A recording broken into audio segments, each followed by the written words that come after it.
Chapter 33-43. An invisible fear and mountain-like pressure enveloped everyone.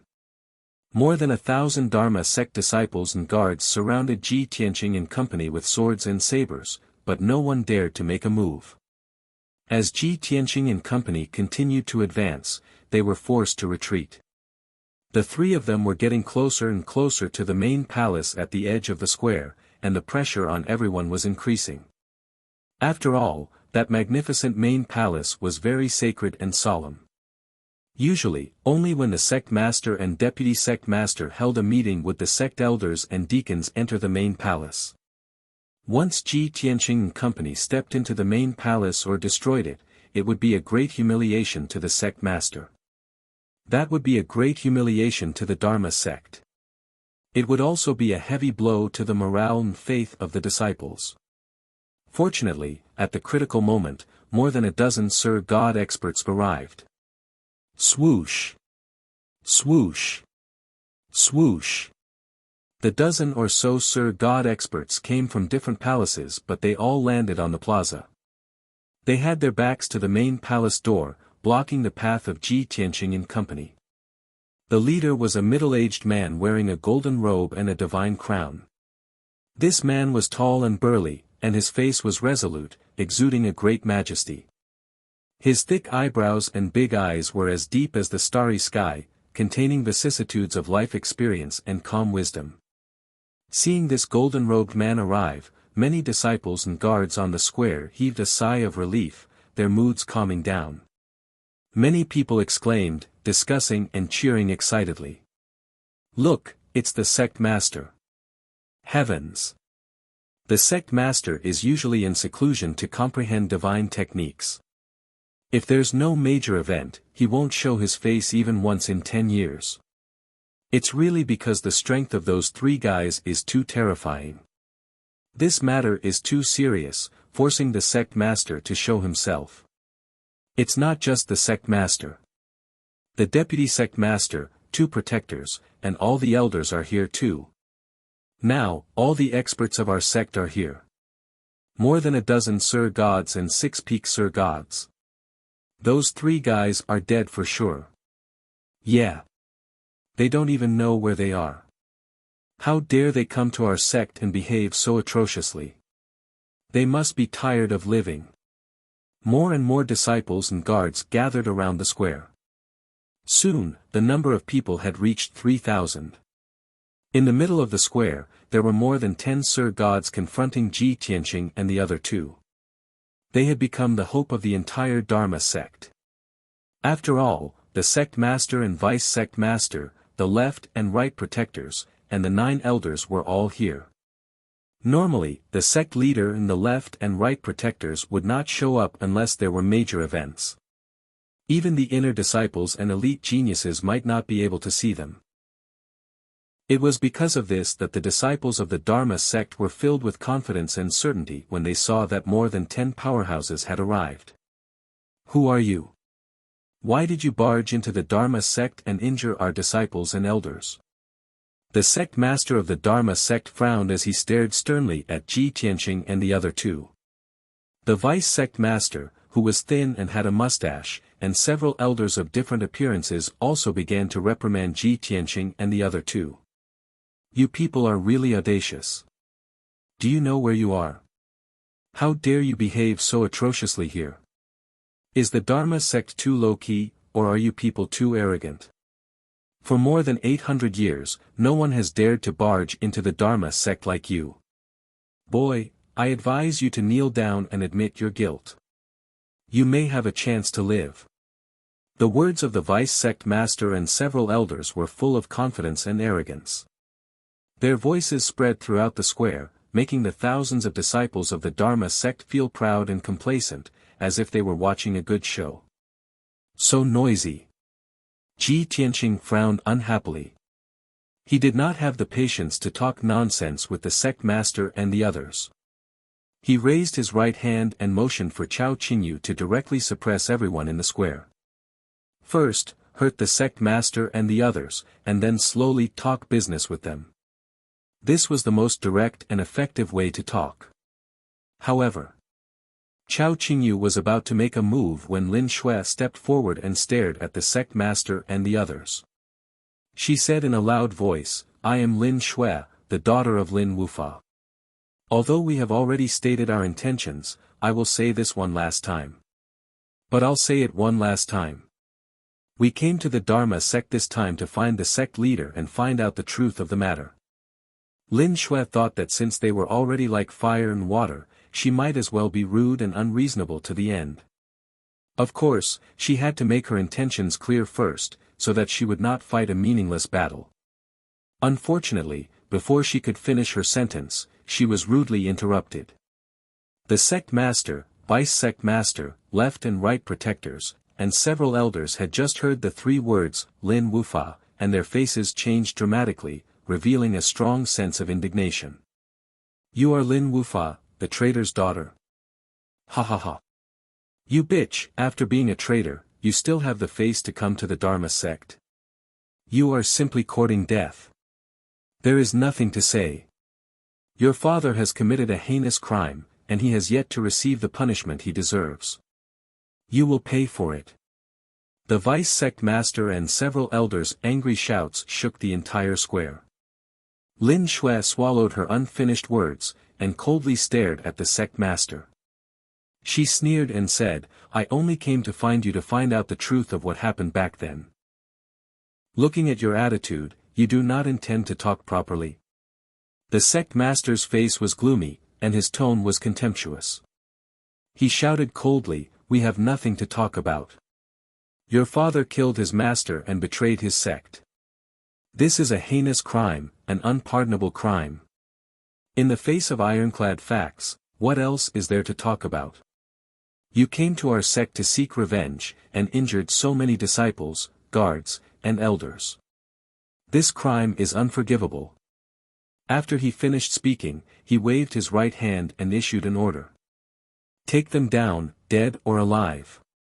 Seeing this scene, Lin Shui frowned and gritted her teeth in hatred. Ji Tianqing turned to look at her and chuckled. "I have already said that there is no way to talk calmly with this group of people. You have to beat them down first, then they will listen to you obediently." At the same time, the vice sect master, the left and right protectors, and several elders all took out their divine weapons and unleashed their full power, besieging Ji Tianqing and the other two.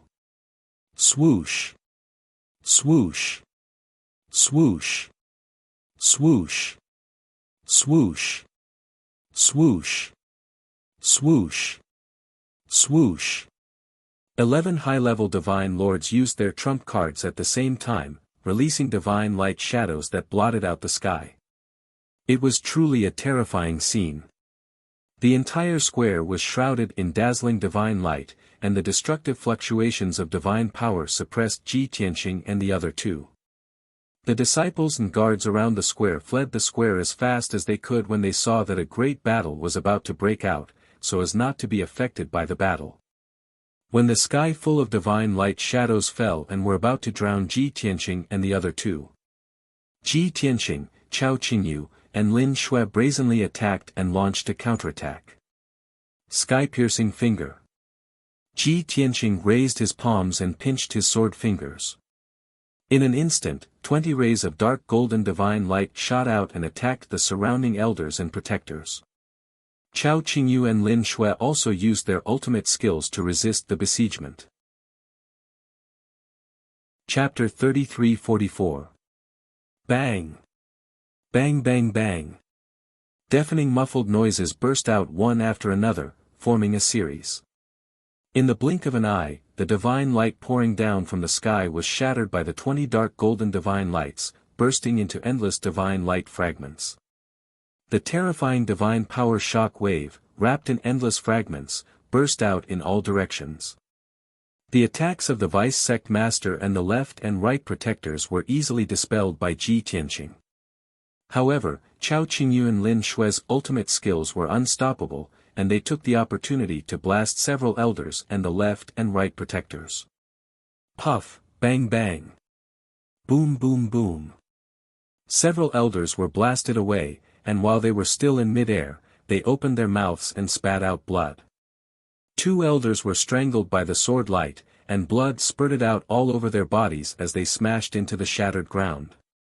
The left and right protectors were not spared, and were also blasted into the shattered square, sinking into the ruins hundreds of feet deep. Only the vice sect master was slightly injured, and after being blasted back hundreds of feet, he barely managed to stand firm. The deafening loud noise and the smoke and dust that covered the sky gradually dissipated. The huge square was covered with spiderweb-like cracks, and there were more than a dozen deep pits. Even the few houses around the square were swept by the shock wave, and collapsed on the spot, turning into a mess of ruins. The solemn and sacred main hall, whose defensive array was blasted, was also on the verge of collapse. This result shocked everyone once again. Not only the thousands of disciples and guards who were watching the battle from afar were dumbfounded, but they were also full of horror. Even the sect master, vice sect master, and protector elders were full of indignation and disbelief. How is this possible?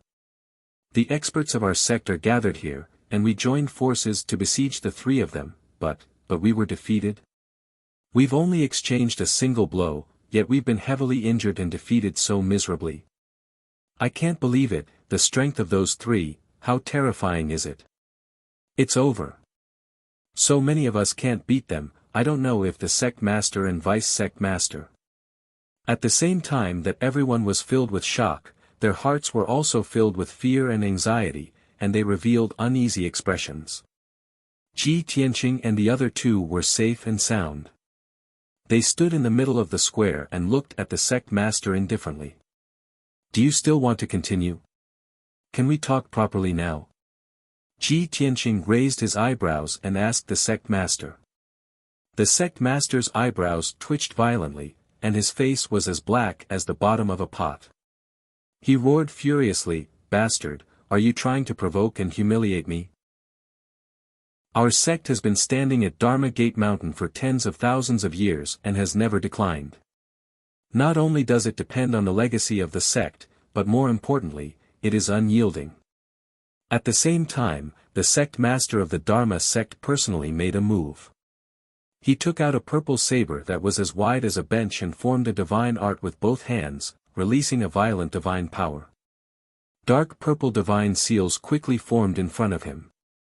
That purple divine saber that was more than 3 meters long had also accumulated an incomparably terrifying power, becoming incomparably violent and unstoppable. Heaven-shattering single word. When the power accumulated to the limit, the sect master of the Dharma sect roared and controlled the purple divine saber to slash at Ji Tianqing. Swoosh! The purple divine saber released a shocking saber aura that was thousands of meters long and carried the power to destroy everything, slashing at Ji Tianqing's head.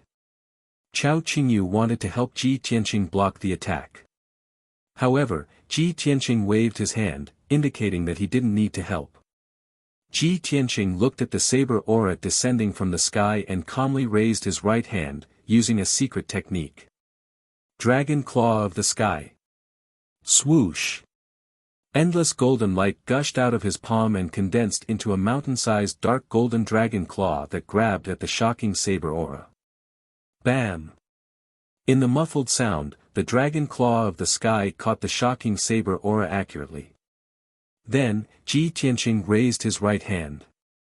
There was a crisp cracking sound as the dragon claw of the sky crushed the shocking saber aura into pieces. The dragon claw of the sky didn't seem to have consumed much energy and was still shining with terrifying power. Ji Tianqing waved his right hand and the dragon claw of the sky clenched into a fist and smashed down at the sect master of the Dharma sect. The dragon claw fell from the sky like a 10,000-mile mountain and like a meteor falling from the sky. Its power was extremely terrifying. The invisible and terrifying power suppressed the sect master of the Dharma sect, making it impossible for him to escape. Boom! In the next moment, the dragon claw of the sky engulfed the sect master of the Dharma sect and slammed into the ruins. There was an earth-shattering explosion and it spread for tens of thousands of miles. The entire Dharma sect mountain shook a few times and a huge crack appeared on the mountain. The square with a 10-mile radius had completely collapsed and turned into a deep pit. Destructive shockwaves erupted in all directions, engulfing the entire mountain peak. Immediately, the deputy sect master, the left and right protectors, several elders, as well as more than 3,000 disciples watching the battle, were all sent flying. Those upper-ranked divine lords were still fine. They were just seriously injured and covered in blood. But those celestial deity realm disciples and guards ended up in a miserable state. The more than 1,000 people who were closer were blasted into dregs on the spot, splattering blood rain all over the sky. The other 1,000 over people were also seriously injured and fell unconscious in the ruins. Furthermore, the more than 20 palaces and residences around the square were all blasted into ruins, leaving only dilapidated walls and dilapidated walls. Ji Tianqing's punch virtually destroyed half of the Dharma sect. And the sect master of the Dharma sect who was hit head-on by the dragon claw of the sky was even more miserable to the extreme. He lay at the bottom of the 10,000-foot deep pit, hundreds of fractures all over his body. His entire person was flattened like a pancake. Fresh blood gushed out wildly, mixing with the soil and wrapping around his body, making him look especially wretched and miserable. Suffering such serious injuries, even if he was a peak divine lord, he was temporarily unable to fight anymore. Huff. Huff. Huff, the sect master of the Dharma sect panted violently, trying to climb up from the deep pit. He circulated his energy to suppress his injuries, wanting to recover to his original state. He looked up at Ji Tianqing above the ruins and roared in a hoarse voice, "Boy! Even if this seat can't beat you, this seat will never give in. Since ancient times, evil has never triumphed over good. Justice is in the hearts of people, this seat is not afraid." Ha! Ji Tianqing sneered mockingly, "Evil has never triumphed over good? Justice is in the hearts of people. It seems that you are still stubborn and don't want to talk properly, right? This king will give you one last chance. Tell me what happened to Lin Wufa back then and the specific process. Otherwise, this king will kill you now and destroy the entire Dharma sect." At the same time, Ji Tianqing stared at the sect master of the Dharma sect, checking his expression and emotional fluctuations. Of course. The vice sect master, the left and right protectors, and several elders were also within his surveillance range. Not only did he want to force the sect master to tell the truth, but he also wanted to use the reactions of the protectors and elders to determine the truth and find clues. The sect master of the Dharma sect roared angrily, "The process of what happened back then, the disciples and elders of the Dharma sect all know. Why is there a need to repeat it? The matter of Lin Wufa deceiving his master and ancestors was witnessed by everyone. It is an ironclad fact. What else is there to say? Even if you kill this seat, the facts will not change." Hearing this answer, Ji Tianqing was a little disappointed. Because the sect master's eyes, emotions, and aura were not the least bit abnormal. Although the vice sect master, the left and right protectors, and several elders were seriously injured, and were even on the verge of death. But they were also filled with righteous indignation and did not have the slightest objection to this matter. From everyone's reaction, Ji Tianqing could basically judge that the sect master of the Dharma sect was telling the truth. Could it be that Lin Wufa really deceived his master and ancestors, but Lin Shui was unwilling to believe it? This thought flashed through Ji Tianqing's mind. Suddenly, his divine sense detected that in the ruins thousands of feet away, there was a purple-robed elder with an abnormal expression and a strange aura. Ji Tianqing suddenly revealed a playful sneer, "Finally, someone gave the game away." Chapter 33-45. The reactions of the sect leader, vice sect leader, left and right protectors, and a few other elders were the same. They obviously believed that Lin Wufa was a traitor who had betrayed his master. However, Ji Tianqing was surprised to find that the elder 3,000 meters away, who was further away, had a rather strange expression on his face. Most importantly, the short, fat, round-faced, middle-aged elder's aura was also very unstable. Thus, Ji Tianqing decisively used his capturing technique and sent out a giant golden palm to grab the purple-robed elder. Swoosh! The purple-robed elder was unsettled and heavily injured. Before he could recover, the golden palm had already wrapped around him. In the blink of an eye, the purple-robed elder was captured and brought in front of Ji Tianqing. You! What do you want? In his panic, the plump purple-robed elder struggled with all his might and questioned Ji Tianqing in a threatening manner while cowardly at heart. The sect master, the vice-sect master, and the others also showed a puzzled expression. Their eyes were focused on the purple-robed elder. Everyone was very puzzled. What was Ji Tianqing trying to do? Ji Tianqing was expressionless as he stared at the purple-robed elder. He asked in a low voice, "Your name and position." Why should I tell you? The purple-robed elder was afraid, but he did not show it on his face. He straightened his neck and asked back. Ji Tianqing did not say anything as he raised his right hand and chopped down. Gotcha! With a crisp sound, the purple-robed elder's right arm was chopped off. Blood splattered everywhere. Ah ah ah! The heart-wrenching pain caused the purple-robed elder's body to shake violently as he let out a painful roar. Seeing this scene, the 10,000 Laws sect master, vice-sect master, left and right protectors all roared with anger. You beast, come at us if you have the guts. Don't make things difficult for the fourth elder. Bastard who deserves to be hacked to death, how vicious you are. Right is right, wrong is wrong.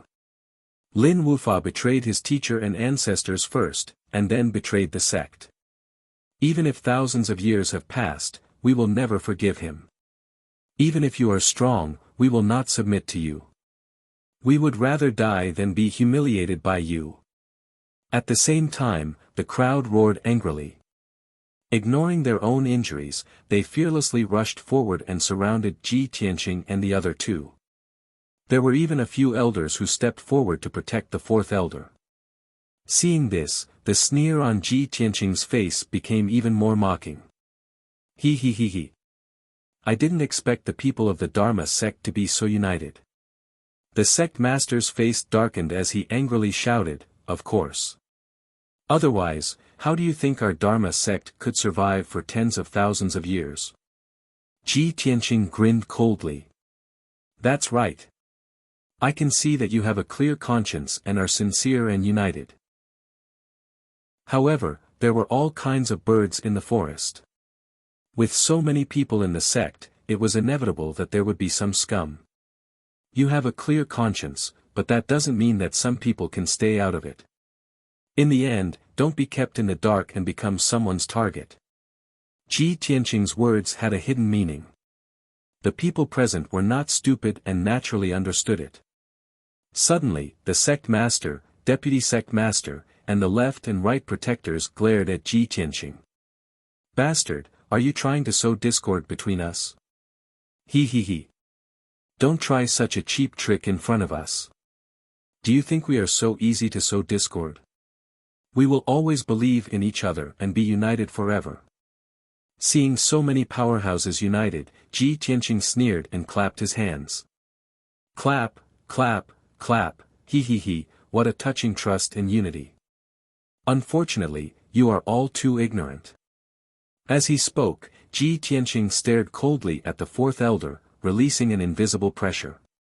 The fourth elder avoided Ji Tianqing's eyes and did not dare to look directly at him. His body was trembling, and his emotions were fluctuating. He could not calm down.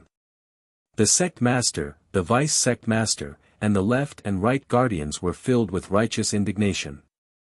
They roared with heroic spirit, "Thief! Cut the crap, if you want to kill us, just come at us. Whether we win or lose, whether we live or die, we will not frown. Even if we all die here, we will not surrender to you, and we will not confuse right and wrong." Seeing this, Chao Qingyu realized where the problem lay and focused her attention on the fourth elder. Lin Xue's expression and emotions were very complicated. She could not make up her mind and guess what the truth was. Although she believed that her father, Lin Wufa, would not do such a thing. But the attitude of these powerhouses in front of her was so firm and decisive, and they did not fear death at all. This caused her will to waver a little.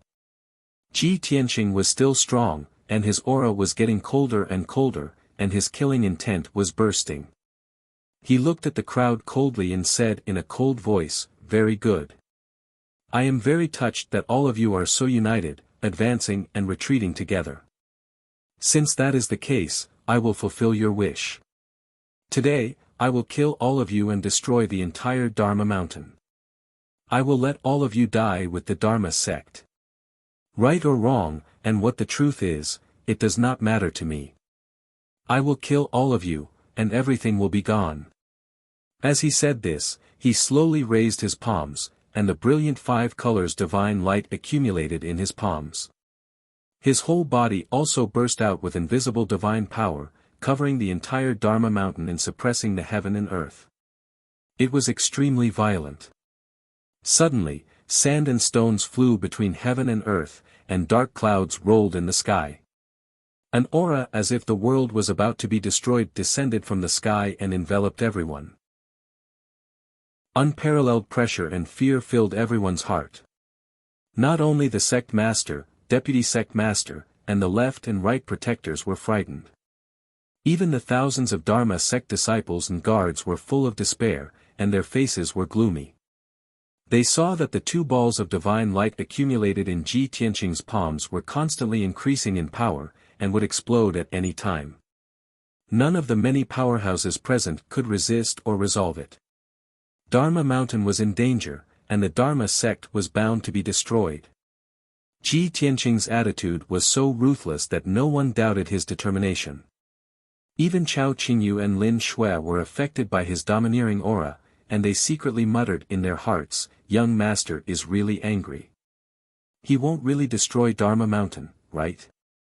Tianqing, for me, he wants to destroy the entire Dharma sect without distinguishing between right and wrong. Although I'm very touched, this wasn't my intention." Even Chao Qingyu and Lin Shui were convinced, and the sect master and the others were full of despair, feeling extremely conflicted. After hesitating and weighing for a while, the sect master finally made a difficult decision. "Stop!" He suddenly shouted angrily, interrupting Ji Tianqing, and said in a low voice, "Young man, let's talk things out. I admit that you have surpassed the divine monarch realm, and should be a supreme powerhouse in the divine king realm. Our sect does not dare to go against a divine king powerhouse, and I can't let the foundation that has been passed down for tens of thousands of years be destroyed in my hands. As long as you let go of the Dharma sect, we can talk things out. If you have any doubts, I can explain it to you clearly." Chapter 33-46. In the face of absolute power, the sect leader had no choice but to admit defeat. Righteousness, dignity, and integrity were important, but the lives of thousands of people were even more important. The sect's tens of thousands of years of heritage was more important than their lives. Therefore, sect master Wanfa could only open his mouth and beg Ji Tianqing to be merciful. The vice sect leader, the left and right guardians, as well as the elders, were filled with grief and humiliation, and their bodies were trembling with anger. However, they did not object.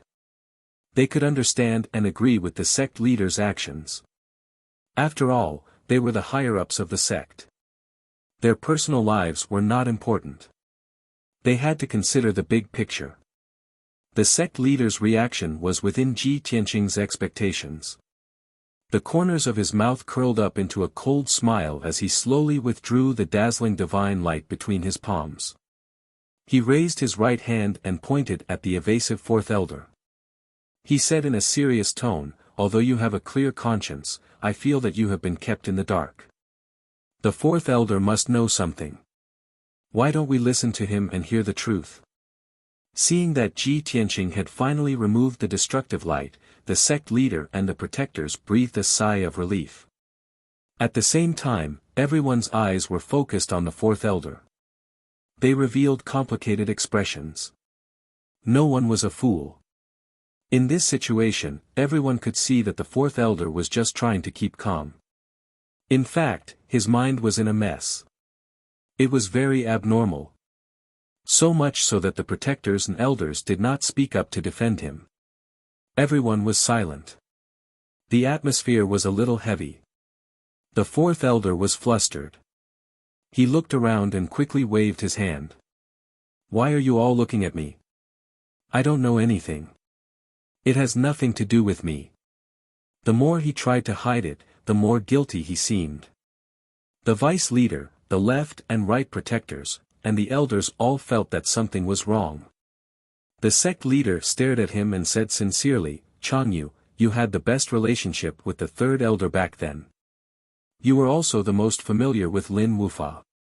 In all fairness, before Lin Wufa killed the third elder, he was also respectful to his master. Furthermore, Lin Wufa was one of the most talented disciples in the sect. Normally, he did not commit any misdeeds. If not for the fact that the third elder was killed by him, we would find it hard to believe that Lin Wufa would kill our master. We don't know much about this. Perhaps you know more about it. If you know any secrets or details, why don't you tell me?" The sect master spoke tactfully, but Ji Tianqing, Chao Qingyu, and Xue Lin all understood what he meant. Xue Lin was hesitant before, but now she was determined. She shouted in her heart, "I was right. I knew it long ago. With my father's character, how could he possibly betray his master? There must be something going on here. My father must have been wronged." However, the fourth elder shook his head vigorously. Then, he said in a resolute and decisive tone, "I don't know any details. And, I don't have any secrets to tell you. Lin Wufa had killed his teacher. This was something that was obvious to all. What else was there to doubt? Don't ask me, I don't know anything." The sect master sighed silently. Obviously, he was a little disappointed. However, he did not show it on his face. Instead, he said earnestly, "Changyu, you have to be clear about the sect's current situation. Do you want to watch the sect's tens of thousands of years of foundation be destroyed in our hands?" This was a very obvious hint. However, the fourth elder was stubborn and insisted that he did not know anything. Before he could finish, Ji Tianqing raised his saber again and slashed out a ray of divine light. Kacha! Another crisp sound rang out. The fourth elder's left arm was chopped off. Blood splattered everywhere. The intense pain caused Changyu to tremble all over. He could not help but let out a painful roar. Ji Tianqing said expressionlessly, "You can choose to hold on. But, I will let you know what a heinous torture is. I will make you regret being born into this world. Even if you don't confess, it doesn't matter. After I kill you, I will refine your divine soul and deprive you of your memories. Then, the truth will be revealed." The fourth elder's body suddenly trembled. His eyes widened, and he was full of horror. You are so vicious." Ji Tianqing raised his palms indifferently. Golden divine light gushed out of his 10 fingers and condensed into 10 sharp blades. He slowly stretched them toward the fourth elder. Before the sharp blades reached his body, the extremely sharp aura caused the fourth elder's skin to crack and blood to gush out. He was so scared that his liver and gallbladder were cracking. He only felt that his whole body was cracking, as if he was being cut into pieces. Although Ji Tianqing was torturing the fourth elder to extort a confession. However, the sect master, the vice sect master, and the left and right protectors only watched silently and did not open their mouths to stop or curse. "No. Go away. I don't know anything. Why are you forcing me?" The fourth elder struggled with all his might, desperately dodging the golden light blades. He roared like a madman. However, he was firmly held by Ji Tianqing and could not escape. Seeing the 10 sharp golden blades getting closer and closer, they began to cut his body and head. Soon, his will was shaken and disintegrated. Bastard! Why are you not helping me? Why don't you believe me? We are all from the Dharma sect. This bastard is a demon. You have to help me. The sect master and the others looked embarrassed. They were also very conflicted. However, they were powerless and did not dare to stop Ji Tianqing. They could only turn their heads. Along with the continuous sound of chi chi chi, the fourth elder's skull, body, and limbs were all cut by the golden blades. Blood spurted out. The sharp blades of divine light rubbed against the divine bones, making a teeth-numbing sound. Blood splattered everywhere, splashing on the bodies of the elders and the protectors, and soaking their clothes. The fourth elder was enduring unparalleled pain and fear. He could not hold on any longer and finally collapsed. Spare me. Don't kill me. I will tell you everything. The third elder was not killed by Lin Wufa. Suddenly hearing those words, the 10,000 Laws sect master and the several elders and protectors all trembled, revealing expressions of deep astonishment. Including Lin Shui, they could not help but exclaim and question. How could this be? If it was not Lin Wufa, then who killed him?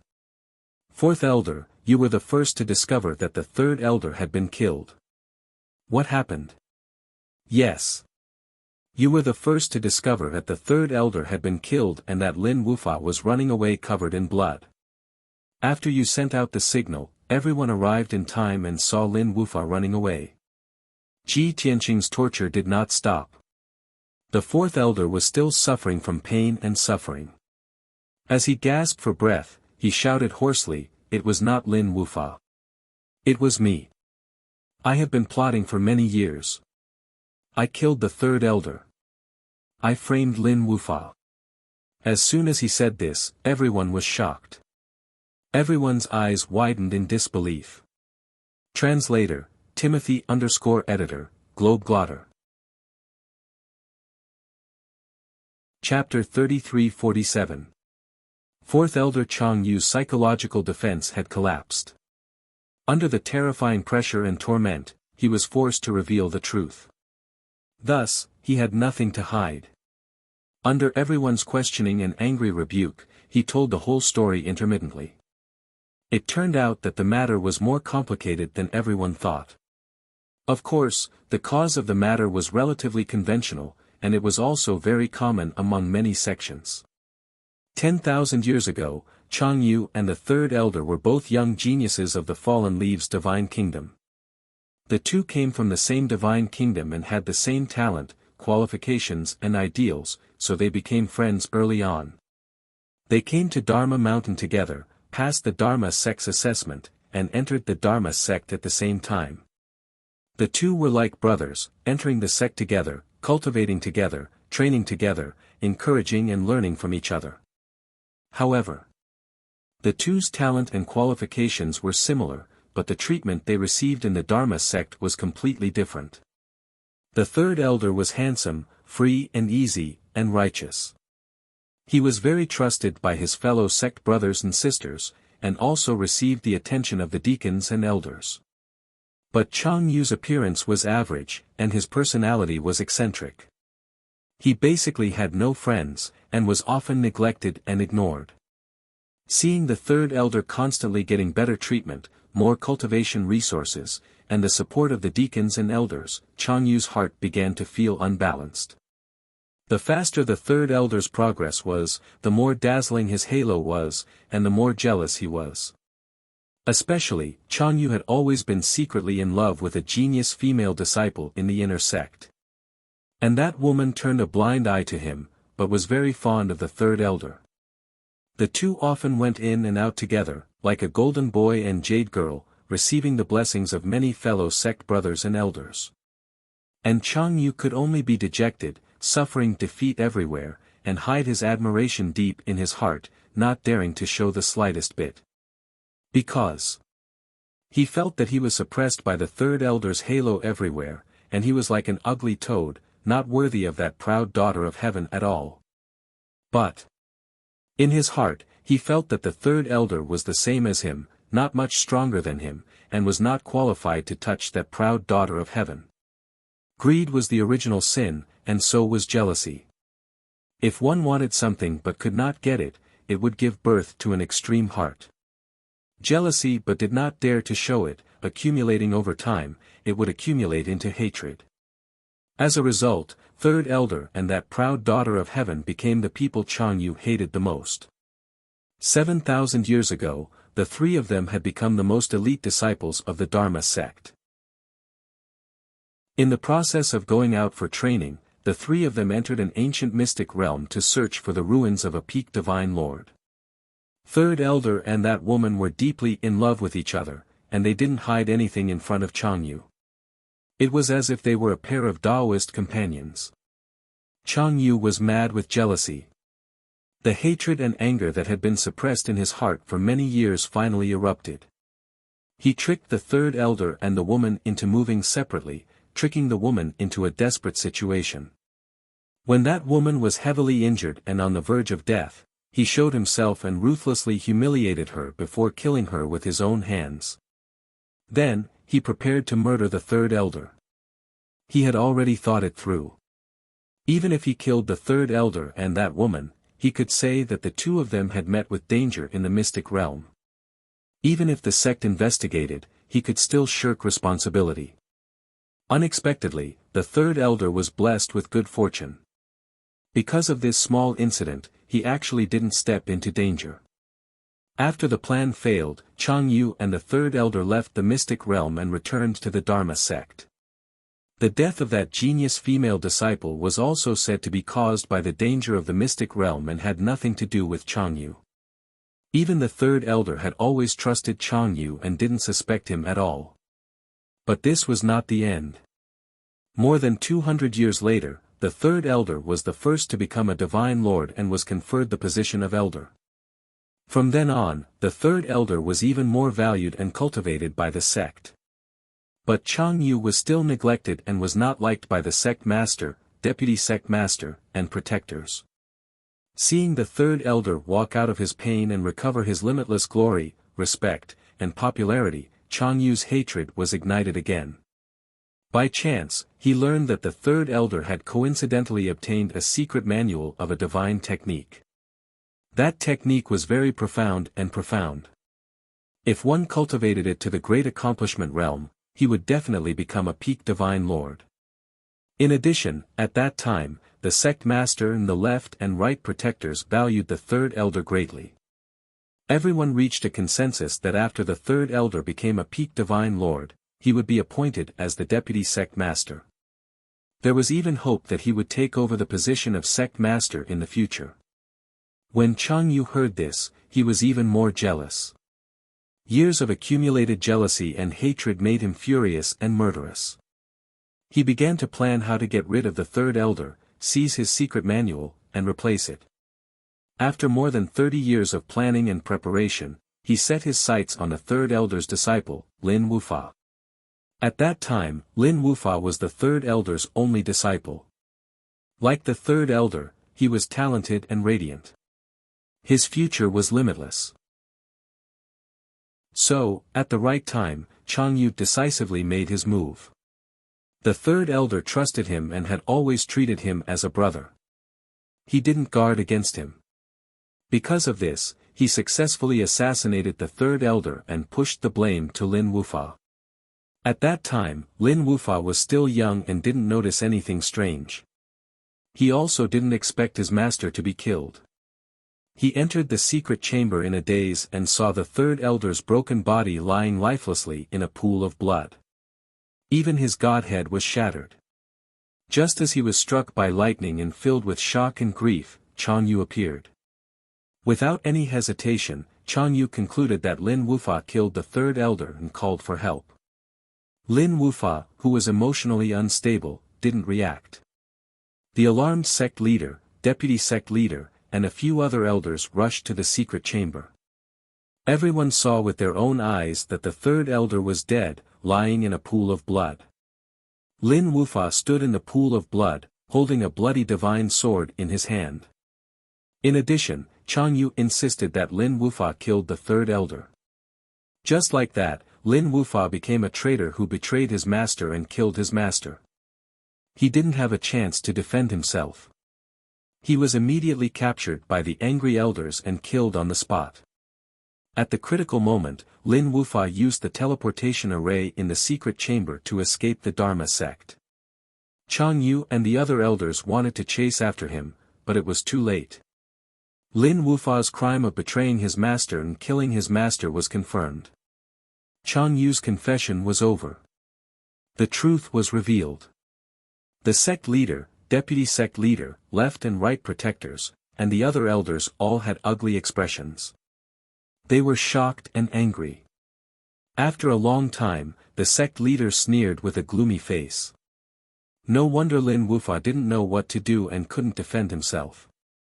Because he didn't know what was going on and couldn't guess who the murderer was. How could he defend himself? The deputy sect leader shouted angrily, "Chang Yu! You bastard! You're worse than a dog. You're the real culprit. You're the villain who deserves to die." Lin Xue's face was full of tears. She held her cheeks with both hands and sobbed. "Father! I didn't guess wrong. You've really been wronged. Now, you've finally been vindicated, and you can go down in broad daylight." Book Guest House Reading Website. Chapter 3348. After Chang Yu confessed, Ji Tianqing removed the golden light giant palm and no longer captured him. Plop, Chang Yu, who was drenched in cold sweat, fell to the ground powerlessly, as if he had no bones. He was still lying on the ground, his entire body twitching and trembling. Clearly, he had not woken up from the extreme pain and fear yet. Seeing him like this, everyone was secretly shocked, becoming more and more in awe of Ji Tianqing's means. Logically speaking, Chang Yu is also a high-ranked divine lord. Even if his divine body was tortured, he should not be so terrified, right? Yeah. His physical body being cut and crushed, it's undoubtedly extremely painful, but how could Chang Yu's will collapse? He's not that weak. Did you all see it? Not only was Chang Yu's body tortured, his divine soul also suffered tremendous torture. That's why he was terrified to such an extent, before he was willing to confess the truth. You mean to say that that guy not only used torture to torture Chang Yu, but also used a divine soul mystic art to torture Chang Yu's divine soul? If that's the case, why didn't we detect divine soul undulations? This is also too powerful, right? The elders and enforcers were secretly sizing up Ji Tianqing and discussing with each other through voice transmission. Sect Master Myriad Dharma's mood calmed down and raised his hand to signal everyone to be quiet. The gazes of many protectors and elders gathered on him. Everyone knew that the sect master had something to say to Ji Tianqing and Lin Xue. Sure enough. Sect Master Myriad Dharma looked at Lin Xue with a face full of guilt and said in a sincere tone, "Miss Lin Xue, regarding your father's death, we deeply regret it. Before this, for a full 2,000 to 3,000 years, your father had been suffering injustice, bearing the infamy of deceiving his master and destroying his ancestors. Although this matter was caused by the evil disciple Chang Yu's conspiracy. But as the sect master, protectors, and elders, we also have an unshirkable responsibility for not investigating the truth of the matter. Regarding this, sect master Myriad Dharma owes you and your father an apology." In front of everyone, sect master Myriad Dharma admitted his mistake and apologized to Lin Xue, and bowed at the waist. When the deputy sect master, the left and right protectors, and several elders saw it, they also hurriedly followed and bowed to apologize. If it were anyone else, they would most likely be overwhelmed by this favor and feel extremely moved. But Xue Lin was very calm, without any joy or excitement. She coldly looked at the sect master and the others bowing and apologizing with a cold smile on her face. After everyone bowed and apologized, she opened her mouth and said, "It's only right for you to admit your mistakes and apologize. You even made my father bear the infamy of deceiving his master and destroying his ancestors. Even after his death, he still couldn't wash away this injustice. Compared to what you have done, today's salutations and apologies are nothing. The sect master didn't deny it. He nodded and said sincerely, Miss Lin, you're right. Your father has been wronged for 3,000 years. It's not something that can be compensated by our apology. We understand your feelings and are willing to do our best to compensate you. If you have any requests, feel free to tell us. As long as we can do it, we will not refuse. Hearing the sect master's words, the vice sect master, the left and right protectors, and several elders were somewhat surprised. Everyone looked at each other and felt that something was amiss. They hurriedly discussed it through voice transmission. What is the sect master trying to do? Even if Lin Wufa was wronged, now that the injustice has been cleared, the sect master doesn't have to be so courteous to her, right? Didn't you hear what the sect master said? As long as she asks, the sect master will do his best to compensate her. This is no longer courteous, it's generous. I guess the sect master's attitude towards Lin Wufa's daughter is not only to settle the matter peacefully. He also wants to use this opportunity to bury the hatchet with Miss Lin and gain her trust and favor. What? Does the sect master still have feelings for Miss Lin? Isn't this too ridiculous? What are you thinking? The sect master wants to keep Miss Lin in our sect. That's right. This Lin Xue is very young, and her talent and strength are also top-notch. If she can stay in our sect, our forces will grow even stronger. Not only is Lin Xue a genius, the white-robed youth's strength is even more terrifying. He should be a divine king master. Think about it, if we can keep Lin Xue, won't we have a good relationship with the divine king? With the help of the divine king master, why would our sect not be able to dominate the Cloud Yang region? I see. The sect master is indeed far-sighted and ingenious.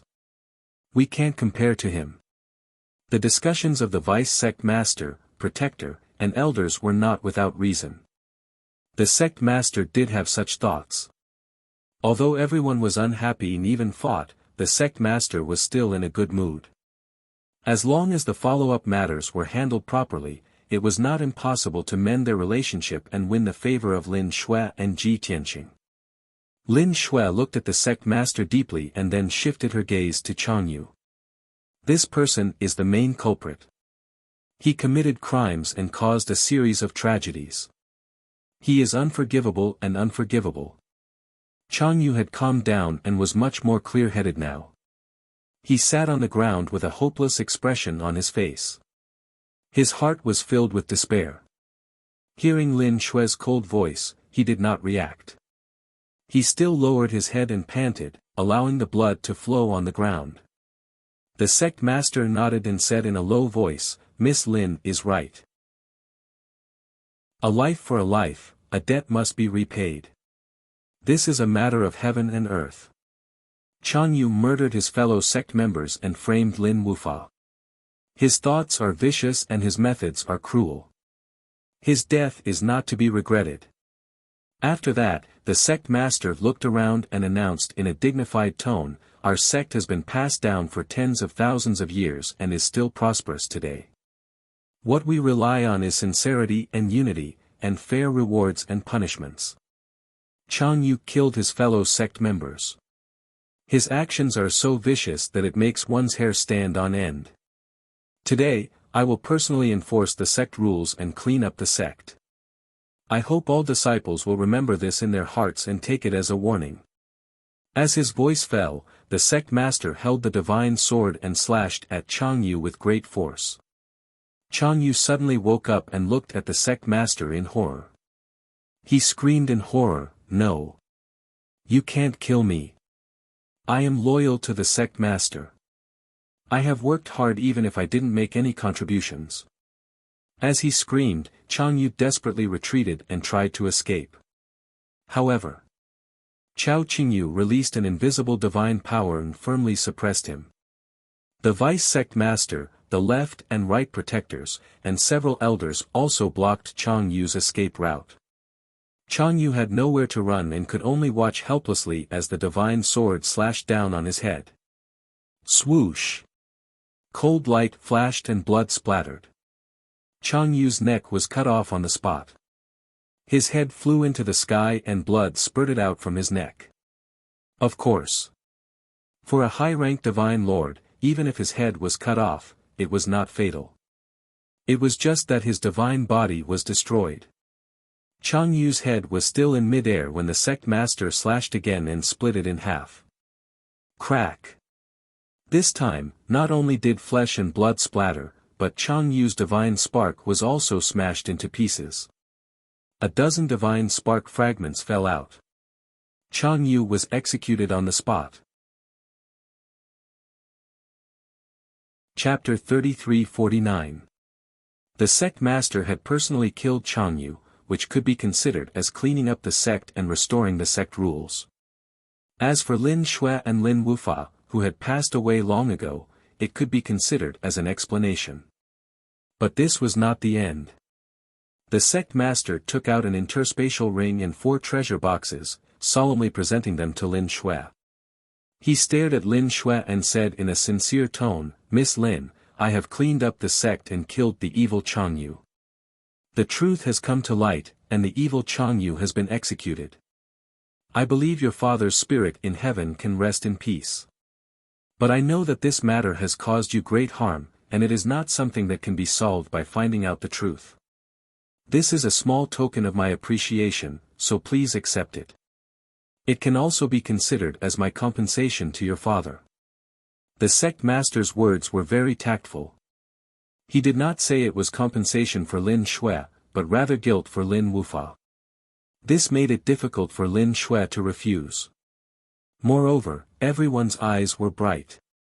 The interspatial ring that the sect master took out must be filled with a large number of god stones and cultivation resources. Those 4 exquisite and beautiful treasure boxes must also contain priceless treasures. Most monarch god powerhouses would find it difficult to refuse such a valuable gift. Once Lin Shui accepted this gift, not only would Lin Wufa's matter be settled, her relationship with the sect would also be closer. Thinking of this, everyone's eyes fell on Lin Shui, waiting for her choice. In the end, Lin Shui did not even look at the interspatial ring and treasure boxes, decisively shaking her head and refusing. "I don't want any gifts. My father has passed away for so many years, and I don't need any compensation." The sect master was stunned for a moment, then hurriedly persuaded, "How can this be? Your father was once one of the most outstanding disciples in the sect, with a bright future. Because of that evil Changyu, and because of our negligence, we were deceived by Changyu for so many years, causing your father to suffer injustice. Even until his death, he could not wash away the injustice. Please accept this gift, Miss Lin, or our conscience will not be at ease. Furthermore, we sincerely hope that Miss Lin can stay in the Dharma sect for a period of time. This way, we can use this opportunity to make it up to you." The sect master gradually expressed his thoughts step by step. Lin Shui did not consider it at all, and said calmly, "Sect master, no matter what, I will not accept this gift. Moreover, after this matter is over, I will leave. I can't stay in the Dharma sect. If you really feel guilty and want to do something to make it up to my father, then I only have one request." The Dharma sect master was rejected again and again. He was feeling anxious and was thinking about how to persuade Shui Lin. Hearing this, he immediately let out a sigh of relief and hurriedly asked, "Miss Lin, please tell me. As long as I can do it, I will not refuse."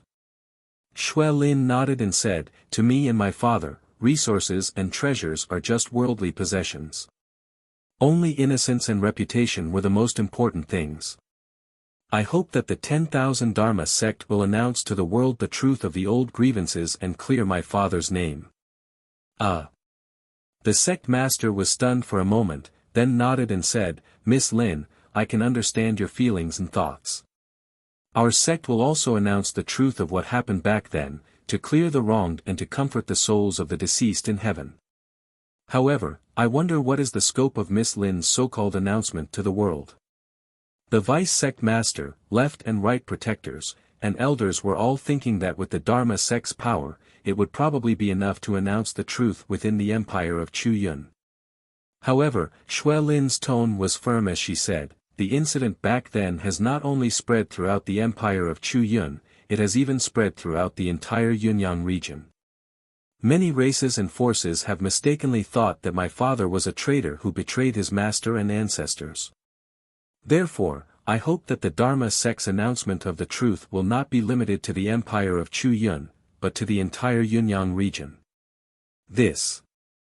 The Dharma sect master frowned slightly, obviously troubled. The vice sect master, left and right protectors, and a few elders were also troubled, unable to understand Xue Lin's thoughts. Everyone spoke up to persuade her. Miss Lin, our sect will definitely announce the truth and clear your father's name. However, our sect is based in the empire of Chu Yun, and our sphere of influence is limited here. We can't affect outside the empire. Miss Lin, the deceased is gone. Now that the injustice has been cleared, you have to let go of the knot and obsession in your heart. Only then can your father's soul rest in peace. Although they said so, everyone was actually muttering. Accepting the sect master's gift and staying in the Dharma sect so that the sect could think of ways to make up for it, was it not good? Why refuse the gift and let the 10,000 Dharma sect do something of little significance? Even if the Dharma sect did its best to clarify the truth in the entire Yunyang region, so what? It was more practical to accept the gift and get the benefits. The Dharma sect master also looked at Xue Lin and asked solemnly, Miss Lin, your request is a little difficult, but I can still do it if I try my best. However, please consider carefully before making a decision. Xue Lin said without hesitation, there's no need to consider. I don't need any gifts or gifts. I only want to clear the injustice and clear my father's name. Sigh. The Dharma sect master sighed silently and nodded helplessly, all right, since Miss Lin has made up her mind, I will naturally do as you say. The matter was settled.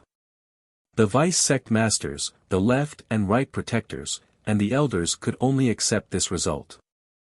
Xue Lin was 1,000 miles away, unwilling to accept the Dharma sect master's gift. Therefore, the Dharma sect master took the spatial ring and the 4 treasure boxes and came to Ji Tianqing. Just now, Ji Tianqing had been silent and didn't express any opinion. However, the person that the Dharma sect master was most afraid of and wanted to rope in the most was him. Coming to Ji Tianqing, he bowed respectfully and said, Young master, the entire Dharma sect and I would like to thank you for today's matter. If it weren't for young master's sharp eyes, who could expose Chang Yu's ugly face and find out the truth of the past? The entire sect would like to thank young master for your help. It was because of this that we could clean up the sect and restore the sect rules. This gift represents the sincerity of the entire sect. Young master, please accept it. Everyone thought that Ji Tianqing was a cold and arrogant divine king powerhouse and would most likely disdain to accept the gift. The Dharma sect master's mood was also very perturbed. He was thinking about how to persuade Ji Tianqing if he refused. Unexpectedly, Ji Tianqing did not have the intention to refuse at all. He nodded expressionlessly and said, since it's difficult to refuse such kindness, then this king will reluctantly accept it. As he said that, he reached out to take the spatial ring and the 4 treasure boxes and put them away. This is not the right style. The Dharma sect master, vice sect master, protectors, and elders all had a stunned expression, revealing a look of disbelief. Everyone did not expect that this seemingly ruthless and cold divine king would not be reserved at all. Chapter 3350. Not only did the Dharma sect's people not expect this, but Lin Xue was also a little confused and stunned. She quietly glanced at Ji Tianqing and asked, you know that the Dharma sect master is deliberately trying to win you over, so why did you accept his gift? This gift should be nothing to you, right? Ji Tianqing's expression did not change, but he secretly replied, I naturally don't lack these resources, but I helped the Dharma sect to investigate the tragedy back then, so the truth was revealed to the world. The Dharma sect is grateful and insisted on giving me a gift to express their gratitude, so of course I have to accept it. I accept this gift with a clear conscience, isn't that so? Lin Shui nodded silently and said nothing more. Now that the gift has been given, the Dharma sect master was more confident in his heart, so he talked to Lin Shui and Ji Tianqing, trying to get close to them. His purpose was nothing more than to let Ji Tianqing and Lin Shui stay in the Dharma sect for a few more days. Lin Shui responded absent-mindedly, only thinking of leaving the Dharma sect as soon as possible. Ji Tianqing was silent, releasing his divine sense to invade the interspatial ring to check the cultivation resources inside. There were mountains of divine stones and elixirs, as well as various materials in the interspatial ring. Ji Tianqing roughly estimated that the value of those cultivation resources should be about 3 billion. This guy is quite generous, Ji Tianqing muttered in his heart and continued to check the 4 treasure boxes. At this time, the Dharma sect master took the initiative to introduce, young master, the things in the 4 treasure boxes are all top treasures. This king has kept them for many years and was unwilling to use them. Now that I'm giving them to you, it can be said that a hero deserves a sword. The Dharma sect master took the opportunity to flatter Ji Tianqing, but he did not like it either. He glanced at the Dharma sect master and said with a smile, since these 4 treasures are so precious, why don't you introduce them to this king? Of course, the Dharma sect master could not ask for more. He quickly nodded and said, the treasure in the purple box is called the 7-star moon spirit mushroom. This thing grows in the cold valley and has not seen sunlight for nearly 10,000 years. It is only soaked in moonlight and contains extremely purine divine power. It is a material for refining top divine pills. Listening to the introduction of the Dharma sect, Ji Tianqing opened the purple box. Sure enough, there was a palm-sized silver divine mushroom lying quietly in the box, flashing with a pale silver light. Even though this divine mushroom was a rare and priceless treasure as the sect master had said, it was still a rare and priceless treasure. It was a divine monarch divine pill. However, it was only a monarch-grade medicinal herb after all. So, it wasn't that attractive to Ji Tianqing. Ji Tianqing nodded and put the purple box containing the 7-star moon spirit mushroom into his interspatial ring. The Dharma sect. The red jade box and the white jade box each contained a set of talisman crafting materials, and 2 top-grade monarch-level divine pills. The materials for the talisman were very rare. The effects of the 2 divine pills were also very mysterious. They were specially used to heal divine soul injuries and improve divine soul power. However, to Ji Tianqing, it was still something he could do without. Only the 4th treasure attracted his attention. The Dharma sect master introduced as usual, in the black box, there is a purple flame divine stone. This is a material for refining a divine weapon. Thousands of years ago, I got this divine stone by chance. I never had the chance to use it, so I kept it until now. I believe that in your hands, this purple flame divine stone will be able to play its role. Ji Tianqing listened to the Dharma sect master's introduction. He opened the black box, took out a sparkling purple divine stone, and observed it in his palm. Originally, he did not have much hope. He thought it was another divine weapon refining material. But he suddenly found that this divine stone looked crystal clear, and its appearance was a dazzling purple.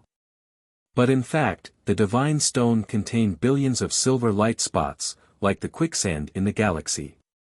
As the divine stone swayed, the billions of tiny silver specks of light moved with it. This discovery made Ji Tianqing frown slightly, and a strange color flashed in his eyes. He glanced at the Dharma sect master and asked, "Are you sure this is a purple flame divine stone? Is it just a divine weapon refining material?" The Dharma sect master was stunned. Apparently, he did not expect Ji Tianqing to question. But he immediately came back to his senses. He said in a firm and confident tone, "Young master, although I don't know the real name of this divine stone, and I don't know the specific effects. But it is indeed a top divine weapon refining material. Used with other refining materials, it can definitely refine a divine weapon of the divine weapon." Hearing this answer, Ji Tianqing could not help but show a playful smile. Divine weapon refining material? Ha ha ha. He murmured to himself, and then asked the Dharma sect master, "Do you have any more purple flame divine stones?" "No." The Dharma sect master shook his head. Ji Tianqing frowned and asked again, "What about the Dharma sect's treasury? You don't have this divine stone?" The Dharma sect master nodded again and answered truthfully, "In the entire Dharma sect, there is only one purple flame divine stone, and I have been keeping it carefully. If young master needs such a divine stone, our sect can do our best to search and help you find more." By now, even a fool could see that Ji Tianqing was very interested in the purple flame divine stone. For the Dharma sect, this was a good opportunity to improve their relationship. How could the Dharma sect master let it go? However, Ji Tianqing waved his hand and refused his kindness. He asked, "No need to look for it. You just need to tell me, where did you get this purple flame divine stone?" "This." The Dharma sect master was a little embarrassed and explained, "It's been a long time, and I don't remember it very clearly. I need time to think about it. How about this, young master and Miss Lin stay in our sect for a few days and have a good rest. I'll take this opportunity to think about the origin of the purple flame divine stone." The Dharma sect master seized the opportunity to ask Ji Tianqing to stay. Unfortunately, Ji Tianqing rejected him without hesitation. "No need. It's fine if you can't remember. I still have important matters to attend to." Seeing that Ji Tianqing had kept the purple flame divine stone, he turned to leave. The Dharma sect master was anxious and quickly persuaded, "Young master, please stay.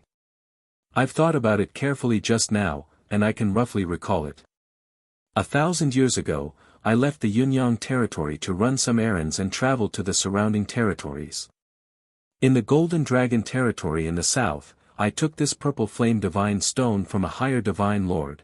That divine lord is long dead, and it's difficult to find the origin of this divine stone now.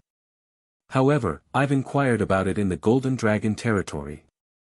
It's said that this purple flame divine stone has appeared in the Golden Dragon abyss and was obtained by other divine lords." Chapter 3351. Golden Dragon Domain. Golden Dragon Abyss. Ji Tianqing raised his eyebrows and silently memorized these two names. The Dharma sect master's understanding of the purple flame stone was limited to this. Ji Tianqing was afraid that he had a backup plan, so he asked some indirect questions.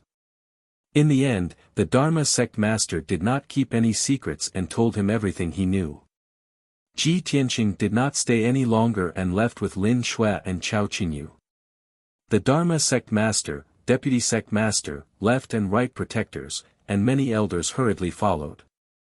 Everyone's words were sincere and respectful as they tried to persuade them to stay. But Ji Tianqing and Lin Shui's attitude was firm, and they were determined to leave. Everyone could not persuade them, so they could only send Ji Tianqing and the other two off Dharma sect mountain with regret. Swoosh! Chao Qingyu took out the divine ship, and the three of them flew high into the sky and soon disappeared into the horizon. The Dharma sect master, protectors, and elders watched the divine ship disappear into the horizon, and they all felt a sense of loss and regret. After a long time, the Dharma sect master suppressed his complicated thoughts and led everyone to repair Dharma sect mountain and the destroyed houses and palaces. In addition, he also announced the truth of what happened 3,000 years ago in the name of the Dharma sect, and cleared Lin Wufa's name. Although Ji Tianqing and the other two had left, he still had to do what he promised Lin Shui. He still had a glimmer of hope in his heart, hoping that Lin Shui and Ji Tianqing would know that he had fulfilled his promise and would see the Dharma sect in a new light. In this way, Ji Tianqing and Lin Shui would also take care of the Dharma sect if they had any interactions in the future. Inside the Emerald Divine Ship, in the cockpit, Chao Qingyu was steering the ship, and Ji Tianqing and Lin Shui were sitting behind him, drinking tea and resting. Ji Tianqing looked at Lin Shui and said with a smile, "Before this, although you suppressed your inner emotions and tried to stay calm, I could see that you were hiding something. But I have always been able to see that you have a lot of things on your mind. Now that the truth about your father has come to light, you should be able to undo the knot in your heart, right?" Indeed. Since leaving the Dharma sect, Shui Lin's eyebrows had relaxed, and her depressed mood had obviously recovered. She stared at Ji Tianqing, nodded, and said solemnly, "You are right, I no longer have any relatives in this world, only a few of my most important friends. Now that my parents' origins and experiences are clear, my father's injustice has also been cleared. I don't have any regrets, and I can leave with peace of mind." "That's good." Ji Tianqing nodded in satisfaction and said, "All right, you can go rest and cultivate in seclusion." Shui Lin thought for a moment and asked, "I have a question that I have always wanted to ask you. How did you discover that there was something wrong with Changyu when you were killing everyone? Furthermore, he was also a high divine lord at any rate. How could he be so unbearable? You only used a little torture on him, and he was so scared that he confessed everything." Ji Tianqing revealed a mocking smile and said, "As long as you are strong enough, even the most complicated things will become simple. From the beginning, I did not want to waste time investigating. I just wanted to kill the Dharma sect and force them to tell the truth. Since you believe that Lin Wufa was wronged, there must be something wrong with the people of the Dharma sect. There must be someone who knows the truth. Therefore, I have been monitoring the reactions of the elders and protectors. Changyu had just revealed a clue when I found out. As for him being scared out of his wits, did you think that cutting off his hands and feet would scare him to that extent? The real fear and pressure comes from the level of the spirit. I only used a little trick to let him see a great horror, and his will naturally collapsed." Shui Lin suddenly understood and nodded repeatedly, "So that's how it is." After a pause, she asked again, "The gifts that the Dharma sect master gave you, except for the purple flame divine stone, you don't seem to be interested in any of them? Is there anything special about that divine stone? If it was just a monarch-grade crafting material, you wouldn't care so much about it, right?" After Shui Lin finished speaking, Chao Qingyu also nodded in agreement and said, "Young master, that purple flame divine stone is a little strange. I can vaguely sense the aura of a king-grade divine object." Ji Tianqing smiled and nodded, "That's right, you all guessed correctly." He took out the purple flame divine stone from the space ring and floated it in front of Chao Qingyu and Shui Lin for closer inspection. On the surface, it looks like an ordinary divine stone that can be used as a crafting material. But in reality, this is not an ordinary purple flame divine stone, nor is it a monarch-grade material. This divine stone has been growing in the depths of the mine for tens of thousands of years. It has already given birth to rarer metal elements. It has already undergone metamorphosis and evolution, and is truly a king-grade crafting material. I can smelt this purple flame divine stone and obtain the outer heaven purple flame silver thread, which is a material for crafting lower king-grade divine weapons. I see. No wonder I felt that this divine stone was exuding a faint king-grade divine power. Chao Qingyu was enlightened. Shui Lin smiled mockingly and nodded, "If that's the case, Wanfa sect leader's vision and knowledge are lacking. He actually mistook a king-grade crafting material for a monarch-grade material and gave it to you so generously. If he knew the true value of this divine stone, I wonder if he would vomit blood from regret." Without waiting for Ji Tianqing's reply, Chao Qingyu quickly shook his head and said, "You worry too much. With Wanfa sect leader's ability and vision, He won't be able to discover the mystery of this divine stone even if he's given another 1,000 years. Besides, even if he knows the mystery of this divine stone, so what? With his ability and means, he can't smelt this divine stone at all, let alone refine a king-grade divine weapon. That's true. Shui Lin nodded slightly in agreement. She then looked at Ji Tianqing and asked, "So, we're leaving Yunyang territory now and going to the Golden Dragon's Abyss in Golden Dragon region to search for more purple flame divine stones?" Ji Tianqing nodded and said, "That's right. When I fought with Jing Feihong previously, I was at a disadvantage because I didn't have a king-grade divine weapon. Now, I have to gather enough crafting materials as soon as possible to forge a king-grade divine weapon that belongs to me." Then, he looked at Chao Qingyu and asked, "Qingyu, you're more familiar with the situation in the Boundless Heaven continent. You should know the location of the Golden Dragon region, right?" Chao Qingyu nodded quickly and said with certainty, "Of course. I've been to the Golden Dragon region a few times, so I have some understanding of it. After we leave Yunyang territory, we'll fly south for about half a year. After crossing 2 regions, we'll enter the Golden Dragon region. However, I'm not too sure about the Golden Dragon's Abyss." Ji Tianqing waved his hand and said, "It's all right. As long as you know the location and direction of the Golden Dragon region, it'll be fine. When we enter the Golden Dragon region, we'll ask around and investigate the Golden Dragon's Abyss. According to my estimation, it should be a dangerous forbidden area, or a very hidden ruin." Bookhouse Reading Website. Chapter 3352. After confirming the direction and plan, they only needed to execute it. It was still Chao Qingyu who drove the divine warship to the Golden Dragon region in the south. Lin Shui returned to the secret chamber to rest, preparing to cultivate in seclusion for half a year. She would only come out after reaching the Golden Dragon region. Ji Tianqing also entered the secret chamber and summoned the Jiutian 10 Absolutes Pagoda, entering the distorted spacetime to cultivate. The distorted spacetime shone with colorful brilliance, but it was as quiet as ever. The crimson flame sacred tree was still growing slowly. More than half of the first batch of purple divine fruits were already ripe. Ji Tianqing picked more than 20 fruits and distributed them to Yunyao, Ji Ku, Wushuang, White Dragon, and the others.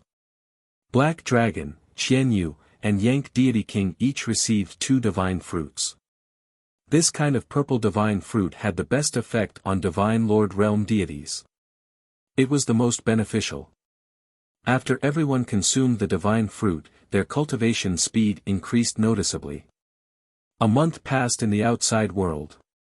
The journey was peaceful. Before this, Chao Qingyu was still worried that Jing Feihong would come to kill them. However, a month had passed, and the divine warship left the cloud region, but Jing Feihong did not appear.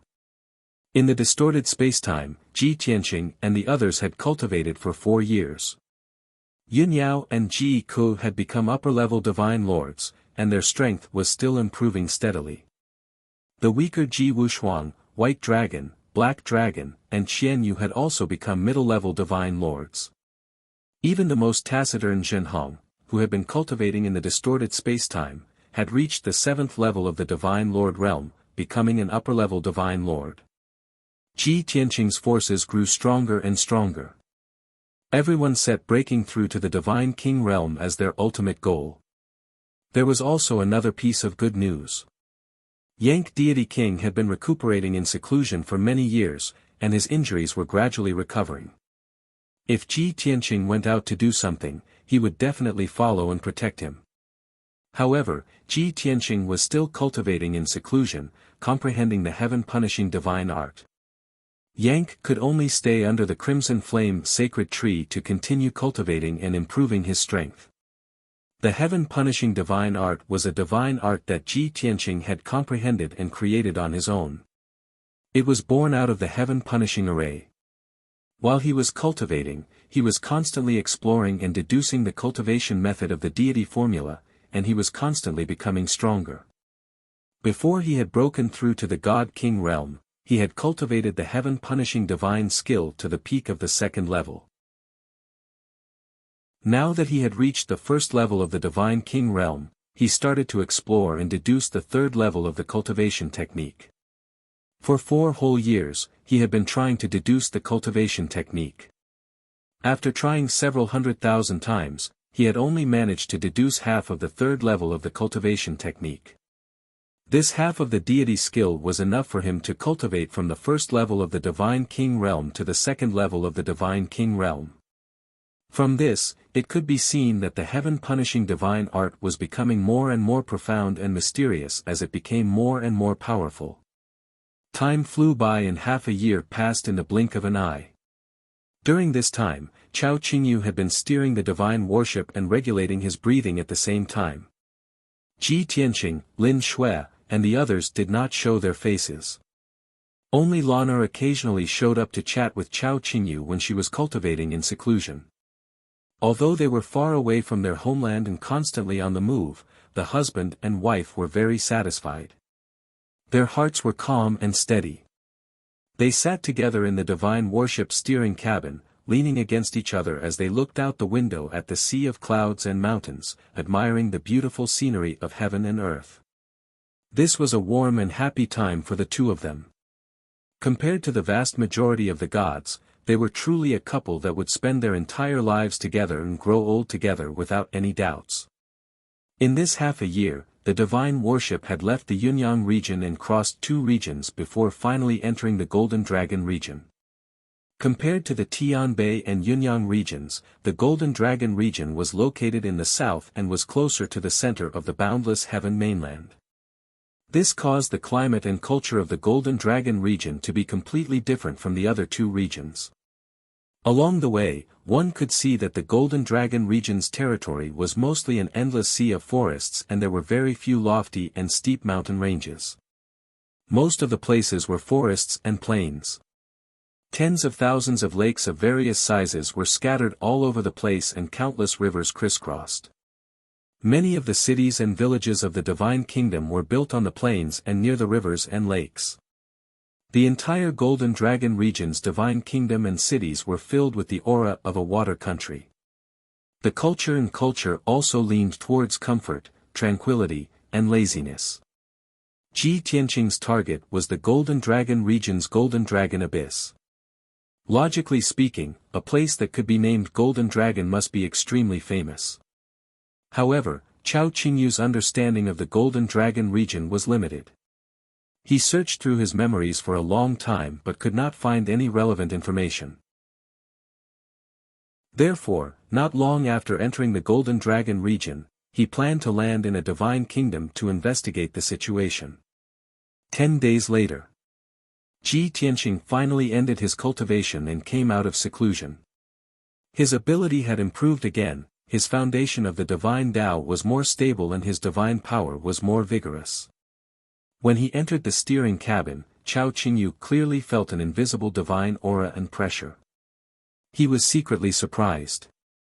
"Young master, your ability has improved a lot in this half a year of seclusion." Chao Qingyu stood up and bowed, greeting Ji Tianqing and asking. "Not bad, my ability has doubled." Ji Tianqing nodded slightly. "Doubled in just half a year?" Chao Qingyu exclaimed in disbelief. Ji Tianqing did not say much. He pointed at the Yank Divine King behind him and said, "Come, say hello." Only then did Chao Qingyu notice that the Yank Divine King had also come out of seclusion and entered the steering cabin. However, the Yank Divine King's aura was restrained and he was a man of few words. At this moment, he had returned to his original appearance. He was 30 meters tall and stocky. His skin was like a dark brown rock and he exuded a heavy pressure. He kept the bronze halberd in his body and did not usually appear. Moreover, the bronze armor that the Yank Divine King had worn had long been destroyed by Ji Tianqing. Now, he was wearing a brand new set of dark silver armor, which was also a low-grade King Divine armor. He was dressed like a loyal guard as he followed behind Ji Tianqing with his head lowered. Chao Qingyu and Yank had been enemies for many years and they were not strangers. However, it was the first time they had met face to face and greeted each other calmly. Chao Qingyu sized up Yank and smiled playfully. He said, "Yank, your attire is quite interesting. In the future, you must protect Master Yank well and fulfill your duty as a guard." Yank looked at him calmly and said expressionlessly, "Chao Qingyu, it's no use mocking me. I am Master Tianqing's guard. Aren't you?" Ji Tianqing said calmly, "No, Chao Qingyu is my friend. Previously, you were just a temporary guard. Now that your injuries have healed, the duty of a guard falls on you." Yank's eyes dimmed and he glared at Chao Qingyu with jealousy. Chao Qingyu was touched. He laughed heartily and said, "It's my honor that Master Yank treats me as a friend. However, even if I can protect Master Yank, it's still a blessing for me to be able to protect him. You must know that this opportunity is not available to just anyone. Yank, don't be depressed. Cherish it. You will be grateful to Master Yank in the future." Chapter 33-53.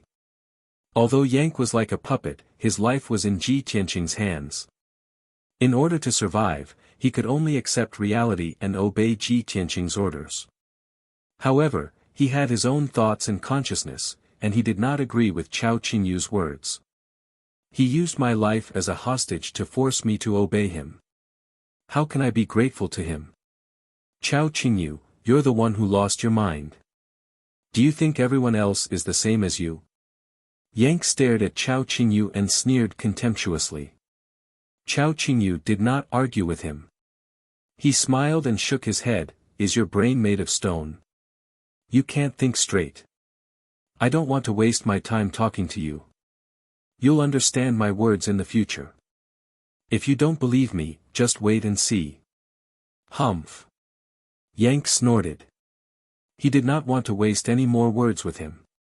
Ji Tianqing said, "Yank, whether you accept it or not, you have to accept reality and serve me.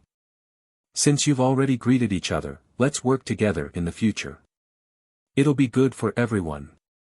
Chao Qingyu quickly nodded. Yank was very reluctant, but he could only nod. Ji Tianqing did not say anything else. He looked out the window and asked Chao Qingyu, "Have we entered the Golden Dragon domain? Where are we now?" Chao Qingyu quickly reported, "Young master, we entered the Golden Dragon domain 10 days ago. We're now in the Gai Yi Empire. We'll reach the Gai Yi Empire's imperial city in 6 hours." Hearing this, Ji Tianqing slightly nodded, "That's good. We'll stop at the Gai Yi Empire's imperial city and try to find out more information about the Golden Dragon Abyss." Chao Qingyu nodded to show that he understood. Ji Tianqing and Yank stood in the cockpit and waited patiently. 6 hours passed quickly. It was now noon, and the sun was high in the sky. On the green grassland in front of the divine warship, a majestic capital city that spanned a radius of 1,000 miles appeared. The city was situated on a flat grassland, with a majestic mountain range behind it and a vast forest on both sides. In front of the city was a huge lake, like a mirror embedded in the grassland. 2 huge dragon-like rivers flowed through the city. Under the scorching sun, the palaces and buildings in the city reflected a dazzling golden light. The large lake and the 2 large rivers were also like pearls and jade belts, overflowing with light and color. The divine ship descended from the sky and slowly landed outside the northern gate of the imperial city. The towering 300 m tall city wall was completely built with special divine stones. After experiencing thousands of years of wind and rain, it had long since been eroded by wind and frost.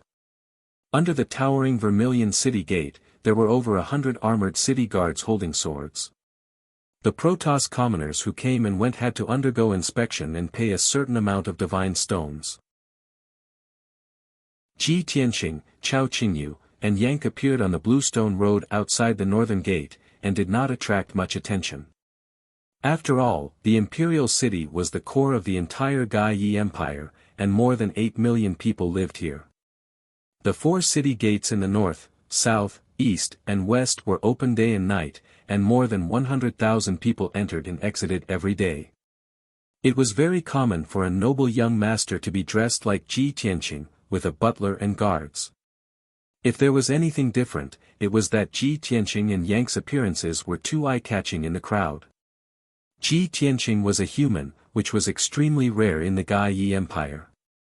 Yang was 30 meters tall, like a giant made of stone, and also had a shocking and oppressive aura.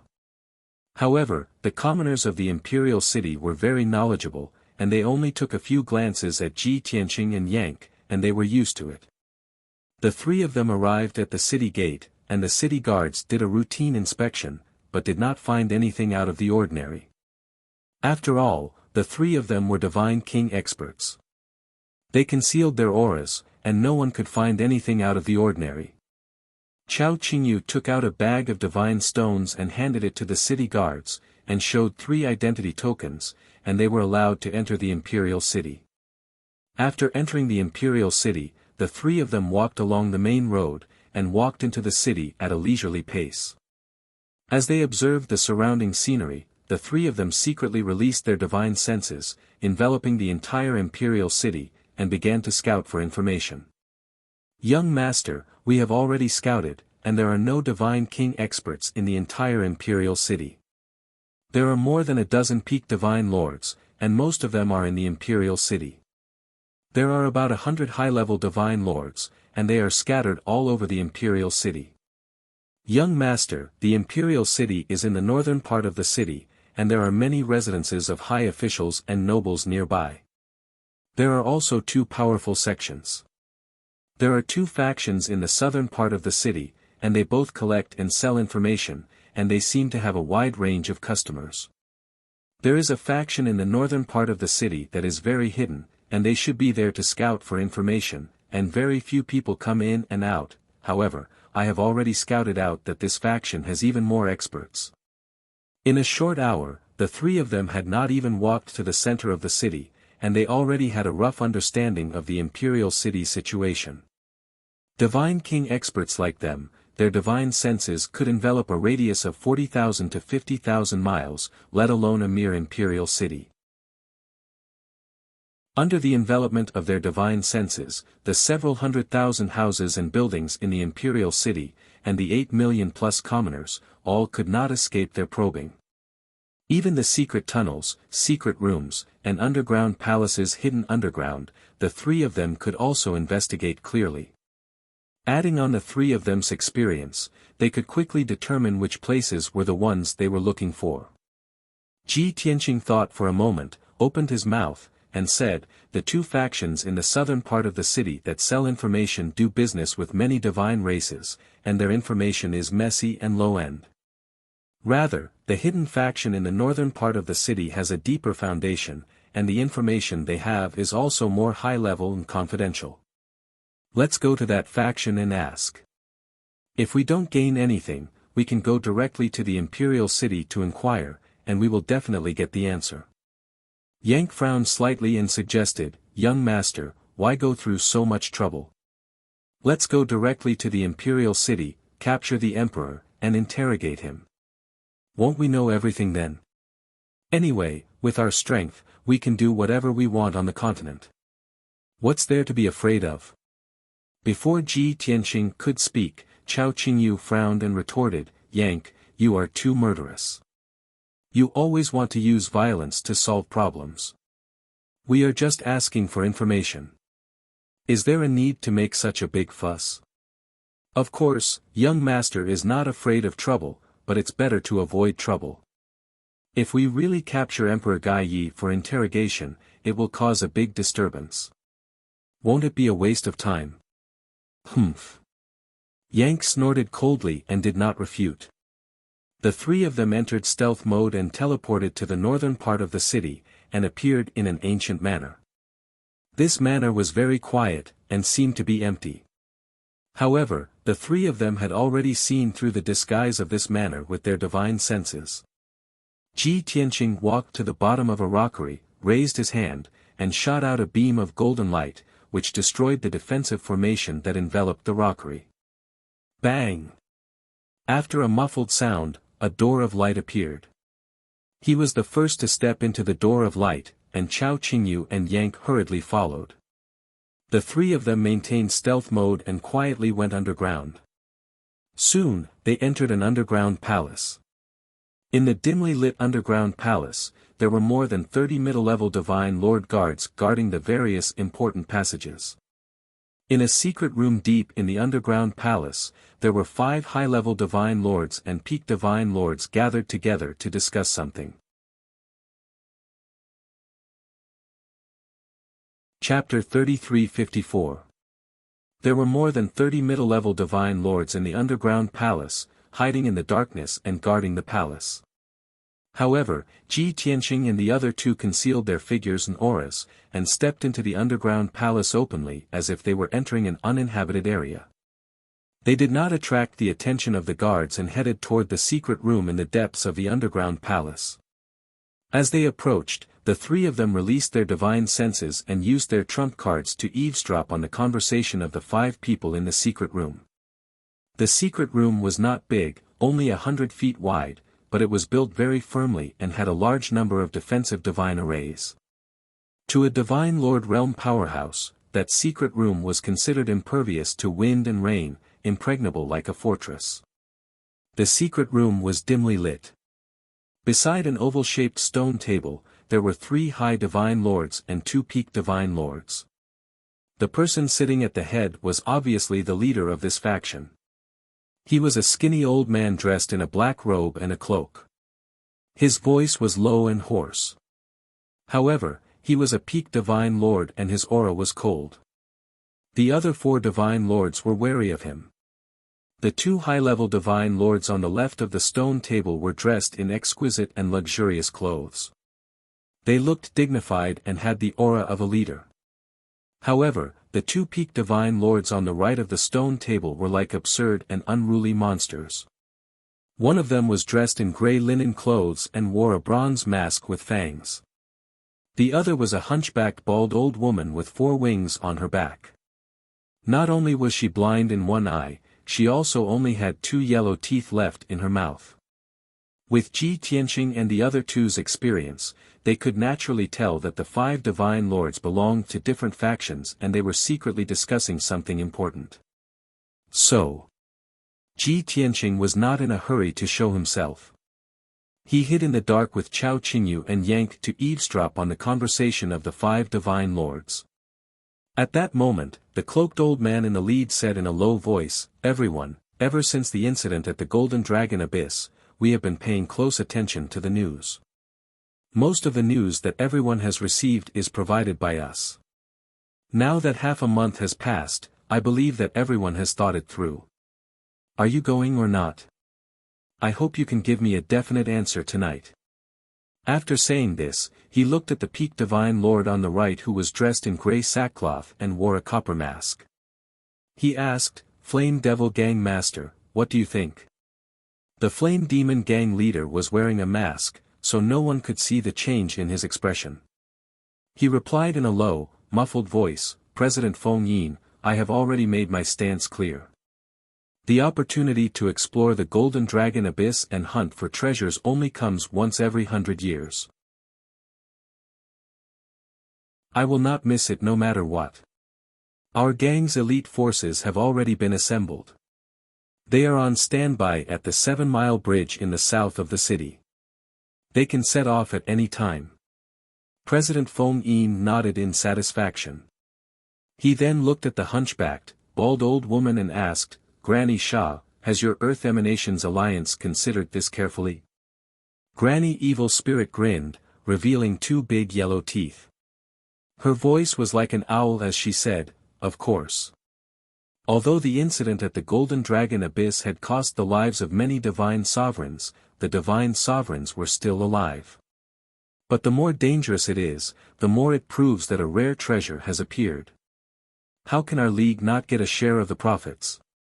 Seeing that Granny Shah had agreed, President Feng Yin looked at the 2 high celestial lords on the left and asked, "Envoys, what are the plans of the Odd Lord Hall and the Wind Tower?" The two high celestial lords were envoys sent by the two factions to discuss important matters. They were high-ranking people in their respective factions and held important positions like elders and branch lords. The two exchanged a look and pondered for a moment before nodding in agreement. As the saying goes, riches and honor are found in danger. Since all of you are so ambitious, the Odd Lord Hall cannot be a burden.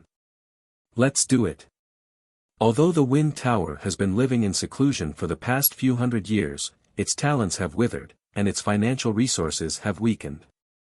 If we don't go to the Golden Dragon Abyss and fight, I'm afraid that in another 1,000 years, the Wind Tower will be relegated to a second-tier faction. We can only give it a try. Although the leaders and envoys of the four factions had different words and attitudes, they all nodded in agreement. However, they all nodded in agreement. President Feng Yin also revealed a gratified smile. He made the final decision and said, "Since everyone has decided, I will give you a day to prepare.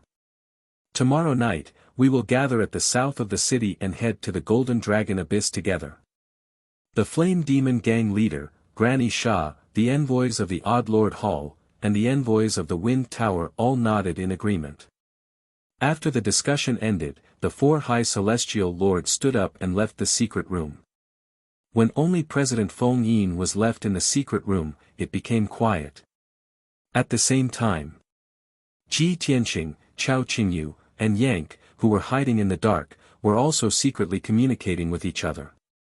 "Young master, isn't this too much of a coincidence? We were just about to ask for information about the Golden Dragon Abyss. Who would have thought that those fellows would be talking about it and preparing to head to the Golden Dragon Abyss tomorrow?" Chao Qingyu frowned. His expression was a little strange, as if he didn't believe it. Yank looked at him expressionlessly and snorted, "Humph. Don't tell me you think that those five fellows already knew that we were sneaking in and guessed that we were going to ask for information about the Golden Dragon Abyss. So they deliberately talked about the Golden Dragon Abyss to plot against us." Chao Qingyu quickly shook his head and said angrily, "Nonsense.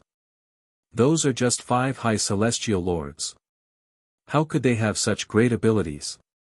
I just find it strange. From their conversation, the Golden Dragon Abyss doesn't seem to be too hidden. But why have I never heard of the Golden Dragon Abyss?" Yank looked askance at him and sneered, "Ha ha ha. You just returned to the boundless heaven continent this year.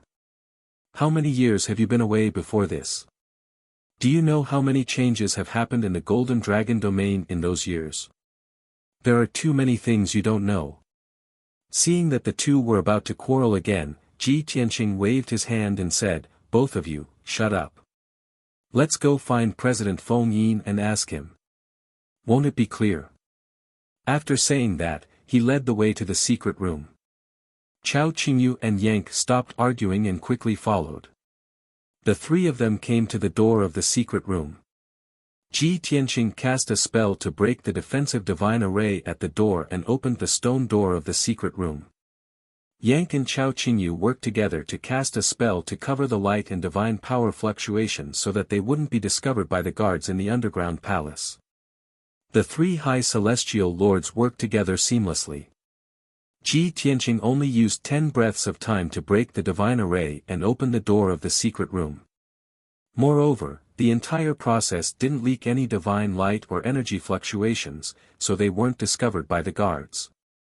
In the secret room, President Feng Yin was still frowning and thinking about what to add for tomorrow's operation. Suddenly, the door of the secret room opened, and 3 figures of different heights stepped into the secret room one after another. Walking at the back was a stone golem that was like a small mountain. In order to squeeze through the small door of the secret room, he had to shrink his body by 10 times. Bang! The door of the secret room closed. An extremely dangerous and heavy aura enveloped President Feng Yin. He sat on the stone bench and didn't dare to act rashly. His eyes were fixed on the 3 uninvited guests, and his gaze focused on the white-robed youth in the lead. The invisible pressure made him full of vigilance. Being too nervous, all the muscles and nerves in his body were taut. Chapter 33:55. There was dead silence in the secret room, and the air seemed to have frozen. After a moment of silence, President Feng Yin suppressed his fear and said calmly, "You all look unfamiliar, I don't seem to know you. I wonder, why did you break into the forbidden area of our association?" Ji Tianqing walked to the front of the stone table and looked down at President Feng Yin with a meaningful smile on his face. "You're not bad. Calm in the face of danger and tactful. Looks like we can talk." Chao Qingyu and Yank stood behind him on his left and right. Both of them stared coldly at President Feng Yin. The pressure on President Feng Yin was even greater. He felt a chill on his back, as if someone was choking him and he would suffocate at any time.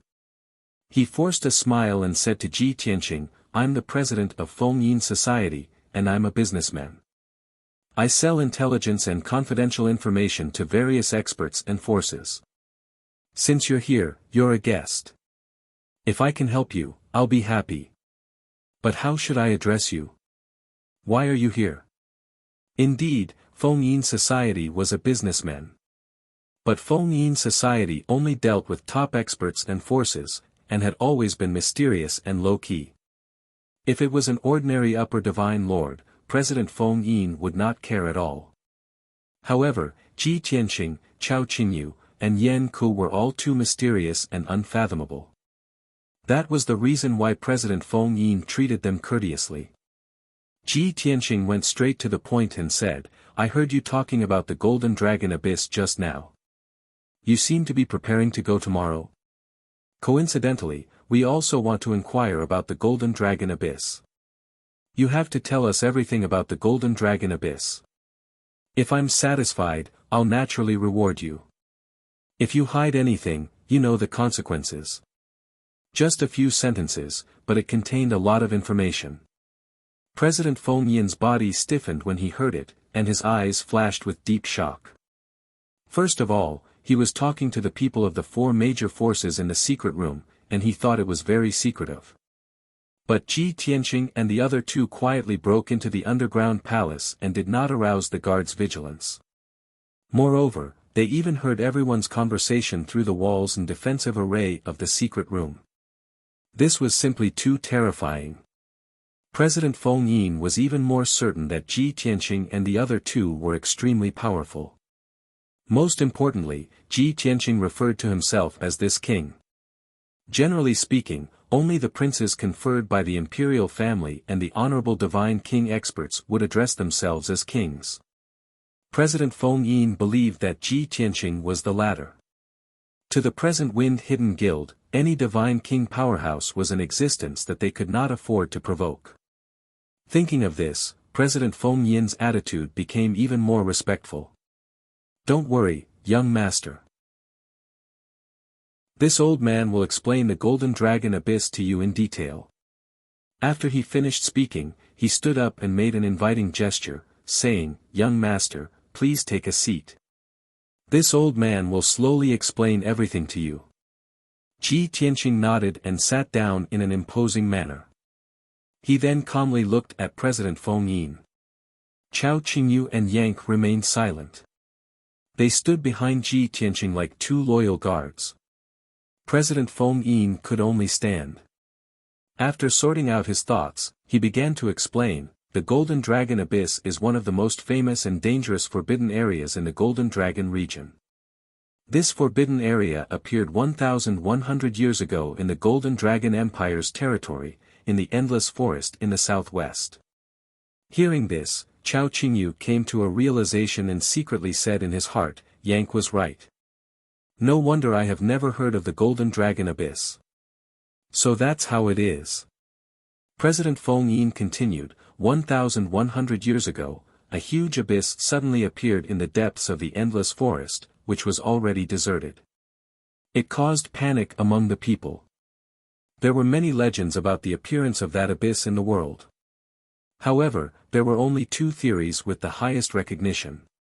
One was because of the War of the Gods 1,000 years ago. There were many divine kings and divine monarchs fighting in outer space.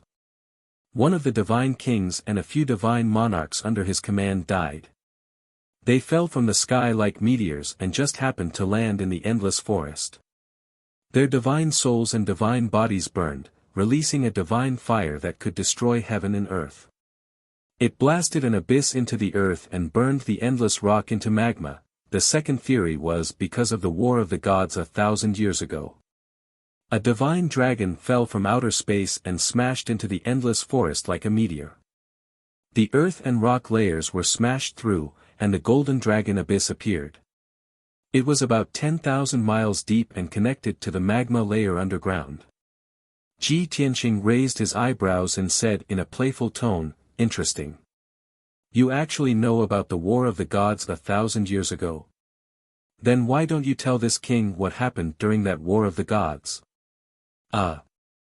President Feng Yin was a little embarrassed and said with a smile, "Young master is joking. Most of the divine monarchs on the continent have heard of the War of the Gods 1,000 years ago. After all, without that War of the Gods, the boundless heaven continent would not have ushered in its first overlord, and there would not be the supreme glory of His Majesty the Azura God Emperor. However, we know very little, and we are not clear about the reasons and results. We definitely do not know better than you. How dare we embarrass ourselves in front of you?" Ji Tianqing waved his hand and said, "There's no harm in speaking frankly."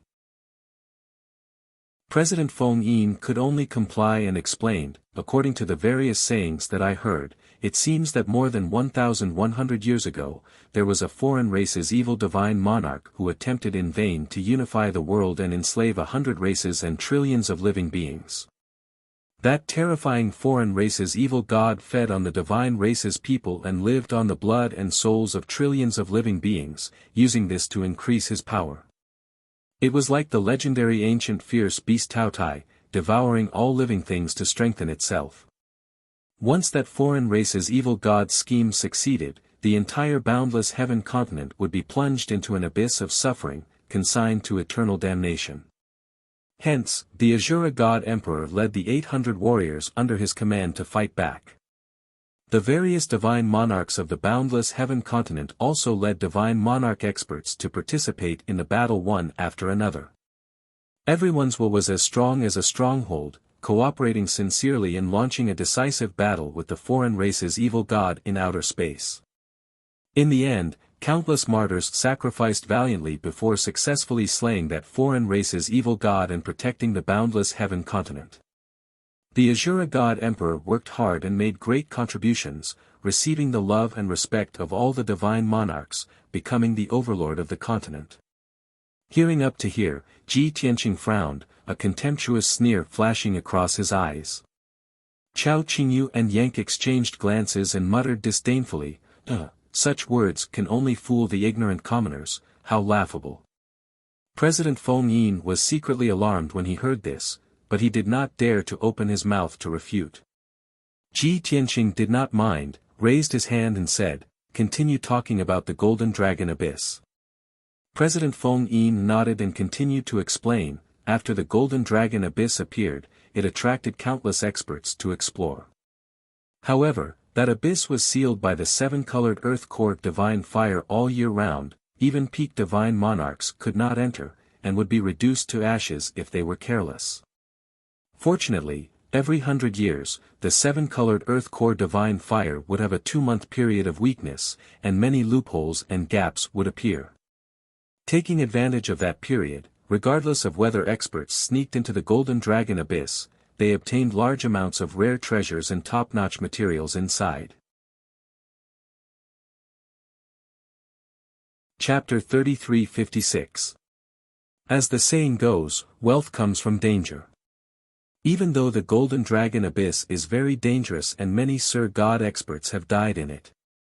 However, every 100 years, there will be a large number of lucky people who bring out rare treasures from the Golden Dragon Abyss. Those bountiful gains will increase the strength of the lucky people and they will quickly accumulate a huge amount of wealth. This is a fatal attraction to other experts and forces. Therefore, every 100 years, there will be countless experts and forces entering the Golden Dragon Abyss dauntlessly. President Feng Yin was very tactful. After a long explanation, there would always be a short pause to give Ji Tianqing and the other two time to think. After 10 breaths, he continued, "It's another 100 years this year. Just half a month ago, the 7-colored earth core divine fire that sealed the abyss started to weaken. Many experts and forces entered the Golden Dragon Abyss to explore and search for treasures in the magma sea deep underground. However, half a month ago, there was an accident. In the magma sea, there seemed to be a terrifying explosion or a large number of experts fighting. Those divine lord powerhouses that had entered the abyss had all disappeared without a trace or any news. Most likely, they had perished. However, some people saw at the edge of the magma sea that there was a brilliant vision of heaven and earth in the magma sea. There were also powerful divine objects. No one knew what divine objects they were. However, more than a dozen witnesses claimed that the light and aura of those divine objects were more brilliant and terrifying than any monarch-grade divine weapon. Those are powerful divine objects that they have never seen before. They are very likely to be God-King grade rare treasures." Hearing up to this point, Ji Tianqing nodded and analyzed, so, after the news spread out, it caused the various powers and experts from all over to swarm over. Even the Wind Hidden Guild and the other 4 forces decided to join forces to explore the Golden Dragon Abyss. Since Ji Tianqing heard their conversation, President Feng Yin did not hide it anymore and nodded. "That's right. If it were ordinary monarch-grade divine objects and materials, it would be nothing to us. Every force has the corresponding stock. However, a king-grade divine object is different. It is a rare opportunity and also the hope of a peak Sir God to reach the God-King realm. Not only us, any top force in the Golden Dragon domain will not miss this opportunity. Fortunately, the news is only circulating in a small area and not widely. I reckon that only the royal families of the various empires and the top 10 top forces know about the news of the king-grade divine object." Ji Tianqing nodded slightly and said with a smile, "You are indeed very tactful. You are willing to tell this king about the news of the king-grade divine object. Aren't you afraid that this king will also explore the Golden Dragon Abyss and search for treasures and you will return empty-handed?" Guild leader Feng Yin also revealed a smile and flattered him at the right time. "With young master's strength and status, you may not be interested in ordinary king-grade divine objects. Of course, if you want to go to the Golden Dragon Abyss, the newly born king-grade divine object will most likely be yours. Our Hidden Wind Society is willing to serve young master. If we can help you achieve your wish, it would be our honor." Not to mention the Hidden Wind Society, even the royal families and top forces of the various large empires did not dare to easily offend a godly king powerhouse. "Since that's the case, tell me about your plan of action first. If this king is interested, this king will give you a chance to perform." President Feng Yin's eyes lit up and his spirit was roused. He hurriedly said, "Young master, to be honest, our Wind Hidden Guild and the other 4 forces can all rank in the top 10 in the Gai Yi Empire. But the ones who recently went to the Golden Dragon Abyss to explore and search for treasures are the various empires' royal families and the top forces. We can only join hands to have the confidence to enter the abyss smoothly." Everyone was very cautious and considered for over 10 days before making up their minds. As for the plan of action and the target, we have already formulated it long ago. This time, our target for the Golden Dragon Abyss is the Red Rock Island in the depths of the Magma Sea.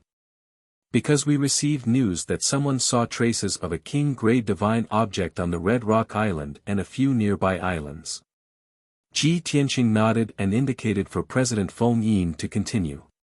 President Feng Yin added a few more sentences and told Ji Tianqing everything he knew about the Golden Dragon Abyss. After he finished, he looked at Ji Tianqing patiently and waited for Ji Tianqing's decision. Ji Tianqing thought for a moment and said with a faint smile, "Old man, you are very sensible. This king is very satisfied with your performance. This king has said before that this king wants to reward you." President Feng Yin hurriedly waved his hand and bowed, "Young master, you are too serious. It is this old man's honor to be able to serve you. How would I dare to ask for a reward? Although he said no, he was actually very excited. His blood was boiling and he was looking forward to it. He was already fantasizing about what this white-robed god king would reward him with. He had been a peak divine lord for many years.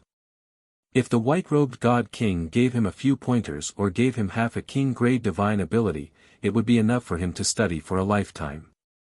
At the very least, he could see the hope of breaking through to the god-king realm. But unfortunately, President Feng Yin thought too much. Ji Tianqing chuckled and said, "This king has decided to go to the Golden Dragon Abyss with you as a guest elder of the Wind Hidden Guild. How is it? Are you satisfied with this reward?" President Feng Yin had a stunned look and was somewhat at a loss whether to laugh or cry. He was also somewhat disappointed in his heart. Chao Qingyu also could not resist wanting to laugh and explained, "Old man, looks like you are not satisfied with my young master's reward. Don't be discontent. How noble is my young master. He is willing to be a guest elder of the Wind Hidden Guild for a few days. That is condescending and is your honor. Moreover, with my young master accompanying you to the Golden Dragon Abyss, all powerhouses and factions have to stand aside. Due to my young master's invincible might, who dares to block the Wind Hidden Guild's path?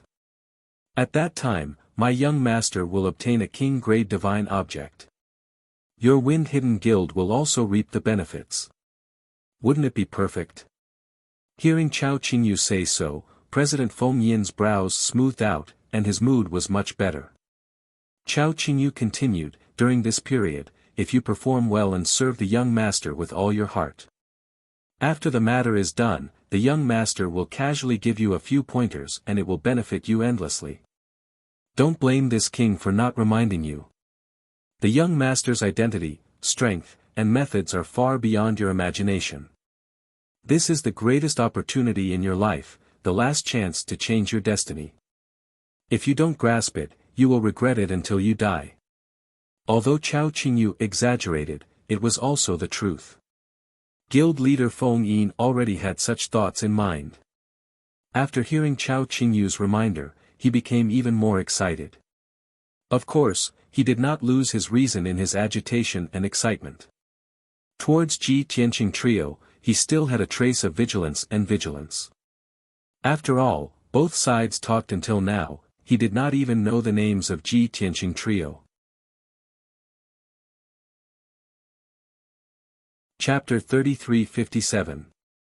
The cooperation between the two sides came to an initial agreement just like that. President Feng Yin's mood was very complicated. He was excited and expectant, but also somewhat nervous and worried. He had lived for tens of thousands of years.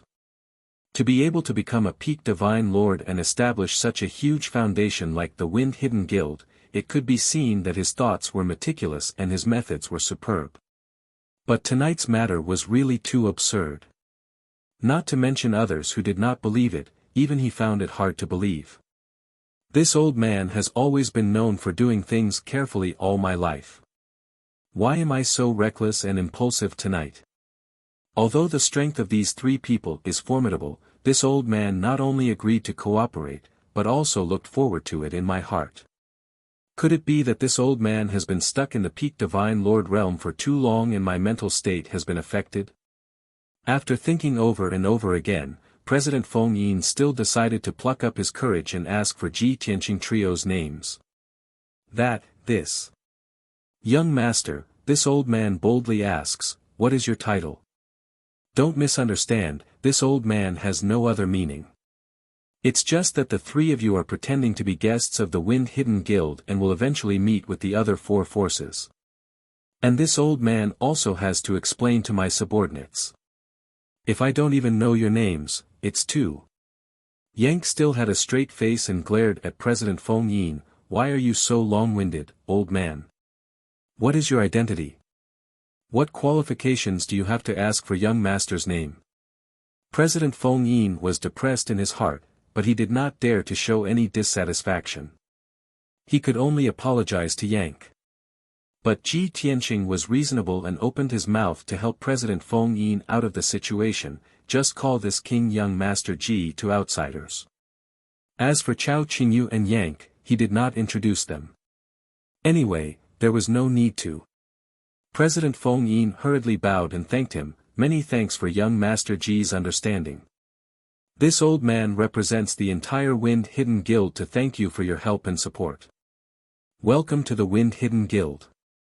Ji Tianqing waved his hand and said, "All right, this matter is settled. We will wait here. You go and prepare the relevant matters now. We will set off with you tomorrow." President Feng Yin hurriedly bowed and accepted the order. After saying goodbye, he left the secret chamber. Just as he turned to leave the secret chamber, he stopped and revealed a bitter smile, muttering to himself, "I'm really old and muddled. That's the secret place of our society, the secret room where I cultivate in seclusion. I must have lost my mind. I actually gave up the secret chamber and let 3 strangers stay in it. Alas! However, what was done could not be undone. He could not turn around and ask Ji Tianqing and the others to leave. Right now, he could only go with the flow and hope that nothing else would go wrong. With this thought in mind, President Feng Yin quickly left the underground palace to inform the vice president, guardians, and elders. President Feng Yin was very busy. There was only 1 day left before the elite forces of the Hidden Wind Society would depart for the Golden Dragon Abyss. Before he set off, he had to ensure that everything was taken care of and no mistakes were made. Fortunately, Ji Tianqing and the other 2 stayed in the underground palace's secret chamber. They did not show their faces and did not cause any trouble. Ji Tianqing sat by the stone table and closed his eyes, waiting patiently. Chao Qingyu stood behind him and asked worriedly, "Young master, we trusted that old man so easily. Will there be any problems?" Ji Tianqing shook his head and said, "Don't worry. That old man shouldn't lie to us. There's also no need. The Golden Dragon Abyss isn't considered some top secret. We can find any top faction and we can inquire about the specific location. Furthermore, we don't need the Hidden Wind Society to do anything. We just need them to lead the way." Only then did Chao Qingyu feel relieved and said with a nod, "That's true too. Seeing that old man is very sensible, I reckon that he won't play any tricks either." The waiting time was very boring. Fortunately, the 3 people closed their eyes and rested, circulating their cultivation and regulating their breathing. They also muddled through the day. Very soon, it was the second night. President Feng Yin entered the secret chamber with a flushed face and paid his respects to Ji Tianqing and the others. "Young Master Ji, the elite forces of the Hidden Wind Society have already assembled. We can set off now." Ji Tianqing nodded his head and brought along Chao Qingyu and Yank, following President Feng Yin out of the secret chamber. Everyone came to the surface and saw over 40 figures standing in the courtyard under the night sky. These people were all Sir God experts. The weakest one was at the 4th or 5th level of the Sir God realm. Of course, most of them were middle-level Sir Gods. There were only 15 upper-level Sir Gods who had reached the 7th stage realm and above. Among them, there were only 2 peak Sir Gods. They were President Feng Yin and Vice President. With such strong strength, no matter which empire they were placed in, they would be a top team of experts. President Feng Yin introduced Ji Tianqing and the others grandly, saying that they were the mysterious guests of the Hidden Wind Society who had been hiding for many years. The elite Sir Gods of the Hidden Wind Society were stunned by the bluff. They actually believed it and their morale was greatly boosted. They were filled with excitement. After that, everyone boarded a Supreme-grade Monarch-class ship and left the Imperial City. 15 minutes later. The ship arrived at a forest in the south of the city and stopped in the sky above the forest. In the surrounding night sky, there were already 4 ships docked. There were more than 30 or 40 divine lords in each divine battleship. Obviously, they were the elite forces of the fiery demon gang, Earth Fiend Alliance, Wonder Lord Hall, and Wind Tower. Swoosh! Swoosh swoosh! 2 to 3 figures flew out from each ship and came near President Feng Yin. Those Sir Gods were the Fiery Demon Gang Master, Granny Evil, Wonder Lord Hall Master, Wind Tower Master, and their assistants. President Feng Yin and Vice President also clustered around Ji Tianqing and the others. They came to the night sky and greeted everyone. Old Man Feng, everyone is ready. President Feng, you are finally here. Can we set off now? Our brothers are getting impatient from waiting. Let's not waste any more time. President Feng, the 3 beside you look unfamiliar. Everyone greeted President Feng Yin and also noticed Ji Tianqing and the others. They could not help but look at them suspiciously. President Feng Yin smiled and nodded.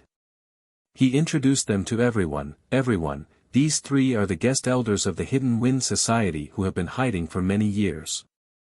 Usually, if there is nothing important, the 3 distinguished guest elders will not show themselves. Now that we are exploring the Golden Dragon Abyss, we have to do our best to invite the 3 guest elders. Hearing this, the leaders looked strange. They looked at Ji Tianqing and the others with burning eyes. Ha ha ha. Old Man Feng, you have hidden so deeply. We have never heard that your Hidden Wind Society has hidden guest elders before. President Feng, looking at your reaction, it seems that you are determined to get the new king-level divine object. You Feng Yin know how to eat meat, but you have to leave some soup for us 4 brothers. The leader's words were sarcastic. Unknowingly, they were already on guard against the Hidden Wind Society. After all, the relationship between these forces was based on interests. They would also scheme against each other. President Feng Yin was pleased with himself. On the surface, he still had to pretend to be polite to the 4 leaders. However, Yank was very impatient. He could not stand their hypocritical faces. He said with a black face, "Cut the crap. Let's set off quickly." Hearing this, the leaders of the 4 forces were unhappy. They looked at Yank with sneers. They did not have good intentions.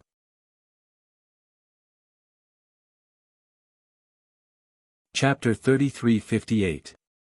This guest is not only big, but he also has a bad temper. I just don't know how capable you are. Old Man Feng, your Hidden Wind Society's guest doesn't seem to take us seriously. President Feng hasn't given the order yet, but you, a guest, are giving orders. Is the Hidden Wind Society unruly? The Balrog gang leader, Granny Sha, and Master Chijuan were all mocking Yank and President Feng Yin. They didn't hide their anger and hostility towards Yank. After all, they were the leaders of their respective factions. They were the top experts and big shots in the Gai Yi Empire. Of course, they were arrogant. Yank wasn't easy to deal with either. He glared and stretched out his thick arms, wanting to teach the Balrog gang leader and the others a lesson. Fortunately, President Feng Yin and Vice President Feng Yin quickly mediated and stopped both sides. Both sides didn't make a move and suppressed their anger. Soon, everyone returned to their respective divine warships and set off. 5 divine warships flew across the night sky at lightning speed, heading straight for the Golden Dragon Empire in the south. On the way, Ji Tianqing stayed in the secret chamber to cultivate and wait patiently. Chao Qingyu and Yank followed him. They were meditating and didn't show up. According to President Feng Yin, the divine warships had to travel for 10 days without rest to reach the Golden Dragon Abyss in the Golden Dragon Empire. During this time, President Feng Yin didn't rest and received a large number of messages every day. These were the latest news that the various branches of the Hidden Wind Society had investigated and collected. Therefore, President Feng Yin knew the situation around the Golden Dragon Abyss quite well even before he reached it. Knowing that the situation in the Golden Dragon Abyss was changing every day and that the situation was getting worse, President Feng Yin's expression became more serious. About 6 days later, the divine warships were getting closer to the Golden Dragon Empire. President Feng Yin, the Balrog gang leader, Granny Sha, and the others noticed that more and more divine warships and teams appeared in the sky around them. Almost all the divine warships were top-grade monarch level. They were fully armed and were moving at top speed. Every divine warship was imprinted with the emblems and seals of various empires and factions. Inside each divine ship, there were 12 to 100 divine lord powerhouses. Although these divine warships came from all directions, their target was the Golden Dragon Empire and the Endless Forest in the southwest. There was no doubt that these were the top factions from various empires. Many forces and powerhouses were heading for the Golden Dragon Abyss. The Flame Demon Gang leader, Granny Evil, President Feng Yin, and the others all felt more and more pressure. The worry and apprehension in their hearts gradually deepened. 10 Days Yin's Wind Society. On the morning of the Golden Dragon Abyss, the divine warship was of the Golden Dragon Abyss. President Feng's was. He brought Chao Qingyu and Yan Ku to the main hall of the divine ship. He released his divine perception to check the surroundings. The sky was blue, and the sun was rising from the east. Below the divine warship was a boundless dark green forest that seemed to stretch to the horizon. The sky above the forest was filled with dense green with divine power. All kinds of flowers, plants, and trees grew wildly in the forest. Towering ancient trees could be seen everywhere. Above the forest, there were dozens of divine warships of various sizes. Some were floating in the sky, motionless, while others were rushing forward. Thousands of miles away, there was an empty area thousands of miles wide. It was a stark contrast to the forest. It was like a giant pit in the forest. In the huge dark brown pit, colorful flames and surging black smoke continued to rise into the sky. They were still far away, but everyone could feel the scorching heat in the air. Without a doubt, that giant pit was the entrance to the Golden Dragon Abyss. Around the abyss, there were all kinds of divine warships. Of course, there were also many birds and mounts in the sky, waiting for orders. Seeing this, Ji Tianqing raised his eyebrows and said calmly, "It seems that the news of the Golden Dragon Abyss has spread. Many factions have arrived before us." President Feng Yin nodded with a serious expression and said in a low voice, "According to the news we received, the entire Golden Dragon domain has been alarmed in the past 10 days. More than 180 factions from 12 empires have sent their elite forces and experts to explore the Golden Dragon Abyss. I just checked. The divine warships and mounts left on the ground were left behind to provide support. The elite forces have already entered the abyss. We came a little late. If we want to gain something, we have to take more risks than the others." Hearing this, the vice president, left and right protectors, and a few elders all had serious expressions. Ji Tianqing did not have much of a reaction. He said, "There's no time to lose. We should take action." "Okay." President Feng Yin agreed with his decision. He quickly left the divine warship with many divine monarchs. Like the other factions, he left 8 divine monarchs and 30 divine monarchs to guard the divine warship and wait for orders on the ground. Swoosh! Swoosh swoosh! Ji Tianqing, President Feng Yin, and the rest of the 40 divine monarchs flew across the sky. In the other 4 divine warships, the Fire Demon Gang Master, Granny Evil, and the rest also brought over 30 divine monarchs to gather. The 180 divine monarchs from the 5 factions quickly gathered. Everyone had a simple conversation. They all felt great pressure and were very anxious. "Let's go." Following President Feng Yin's order, everyone flew across the vast forest and headed straight for the entrance of the Golden Dragon Abyss. Soon, the crowd arrived in front of him. Upon closer inspection, they realized that the entrance to the abyss was very big. It had a radius of 3,000 miles. In the past, the entrance to the abyss was sealed by the 7-colored earth core divine fire. It was like being covered by a 7-colored curtain. There were no gaps or loopholes. However, it was different now. The seven-colored light curtain that sealed the entrance was broken and filled with cracks and loopholes. There were more than 100 loopholes the size of a water tank. There were more than a dozen loopholes the size of a house. Looking down through the broken light curtain, one could see that the abyss was bottomless. The abyss was filled with balls of seven-colored divine fire. The surrounding rock walls were also burned red by the seven-colored divine fire. Dark red lava constantly flowed out and dripped into the abyss. Swoosh! Swoosh! The divine monarchs from the 5 factions passed through a few loopholes and flew into the golden dragon abyss.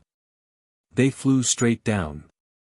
As everyone dived deeper, the surrounding temperature became higher. The balls of seven-colored divine fire became denser. Everyone had to slow down and carefully avoid the seven-colored divine fire. Chapter 33:59. Everyone, be careful. Follow closely, don't fall behind. These seven-colored divine fires are the fire essence of the Earth's core. Their power is unpredictable.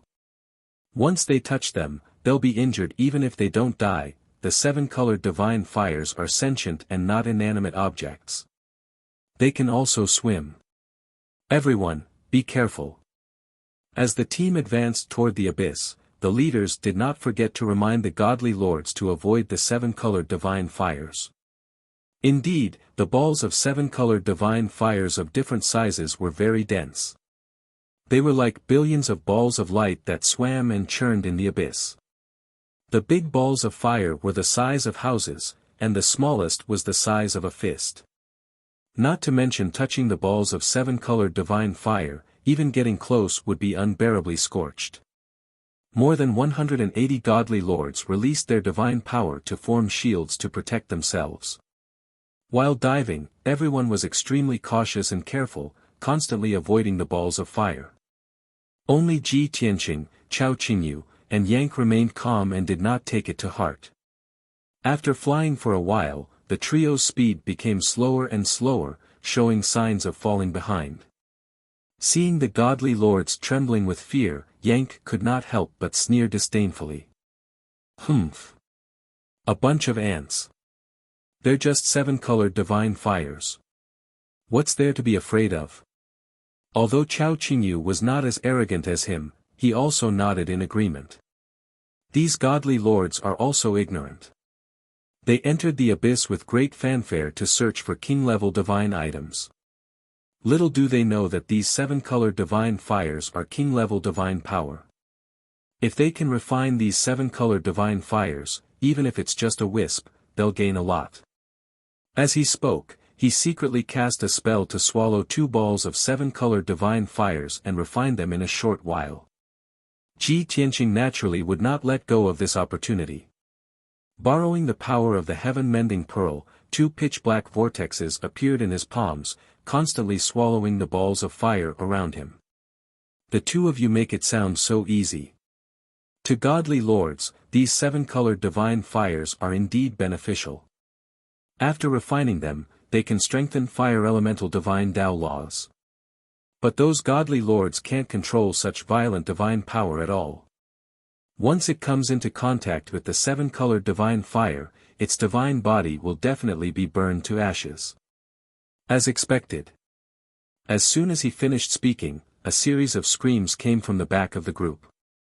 As it turned out, the 2 middle-level divine lords had been too nervous and had not been able to dodge the fist-sized balls of seven-colored divine flames in time.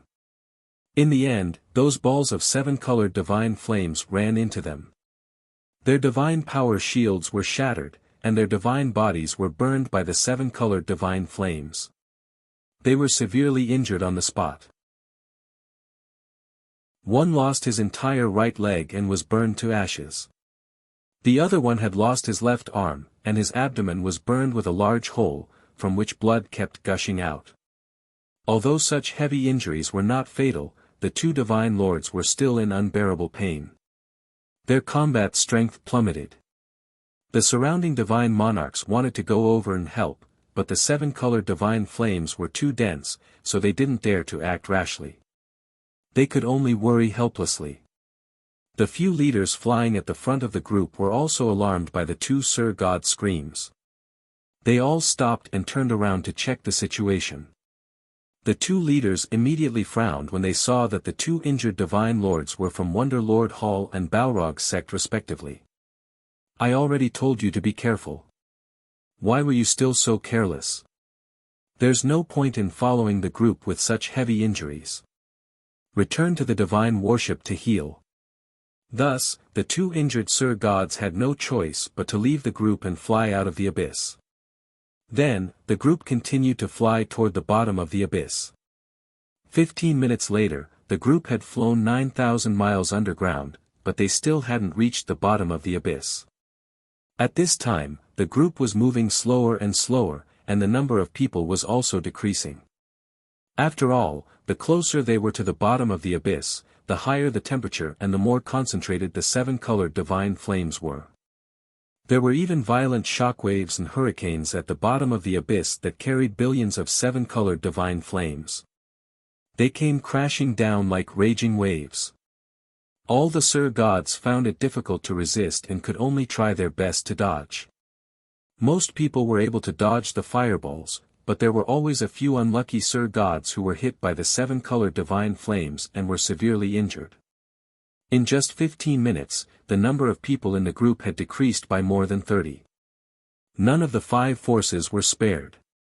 They all had more or less Sir Gods killed or injured. Under such circumstances, the leaders of the five forces all had ugly expressions and heavy hearts. They knew that the Golden Dragon Abyss was very dangerous. But they didn't expect the situation in the abyss to be even more complicated. The seven-colored divine flames were so violent. Soon, another quarter of an hour had passed. The group slowly dived for more than 800 miles. In another 100 miles, they would reach the lava sea at the bottom of the abyss. At this time, another two Sir Gods at the back of the group were hit by the seven-colored divine flames. One of the Sir Gods had a huge hole burned in his chest. His organs were reduced to ashes and his body was almost destroyed. The other Sir God was even worse. His entire head was burned to ashes. Not only was his body destroyed, even his godhead was destroyed. He died on the spot. Coincidentally, these two Sir Gods weren't far from Ji Tianqing and company. The leaders heard the screams and turned to look again. Seeing the Sir Gods of the Fire Demon Gang die and the Sir Gods of the Odd Lord Hall severely injured, the two leaders frowned and their faces darkened. How many times do I have to repeat myself? Can you be more careful yourselves? The leader of the Odd Lord Hall shouted angrily. The leader of the Fire Demon Gang stared at Ji Tianqing and company. His eyes flashed coldly as he asked, "What are you three doing? As guest elders of the Hidden Wind Society, why aren't you leading the way? Why are you hiding at the back of the group?" Hearing this, the leaders and experts of the various forces gathered their gazes on Ji Tianqing and the other two. The leader of the Odd Lord Hall was also gloomy. He sneered and said, "Not long after we entered the abyss, I found them sneaking around and deliberately hiding at the back of the group. Tell me, what are you trying to do?" Granny Sha didn't hide her anger. She sneered and said, "What a coincidence. There were a few times when people were burned by the seven-colored divine flames and they all appeared near you. I suspect that you are the ones behind this, deliberately harming our people." The leader of the Wind Whispering Tower was stunned for a moment. Then, realization dawned on him. He shouted angrily, "That's right. I found it strange before. Now, I finally understand. The first half of our group can basically avoid the seven-colored divine flames. Only the people at the back of the group are burned by the divine flames every few days. They must be deliberately harming us." Instantly, the atmosphere froze, and the atmosphere became tense. More than 100 Sir Gods from the four forces glared at Ji Tianqing and company. Their eyes were filled with hostility. In fact, Ji Tianqing and company weren't innocent. They had been at the back of the group and devoured the 7-colored divine flames around them when no one was paying attention. Those 7-colored divine flames could move and were very dense. Then, they cast spells to guide them and thousands of divine flames would speed up and fly toward them. The Sir Gods who were closer to them were naturally more likely to be affected. Book Guest House Reading Website.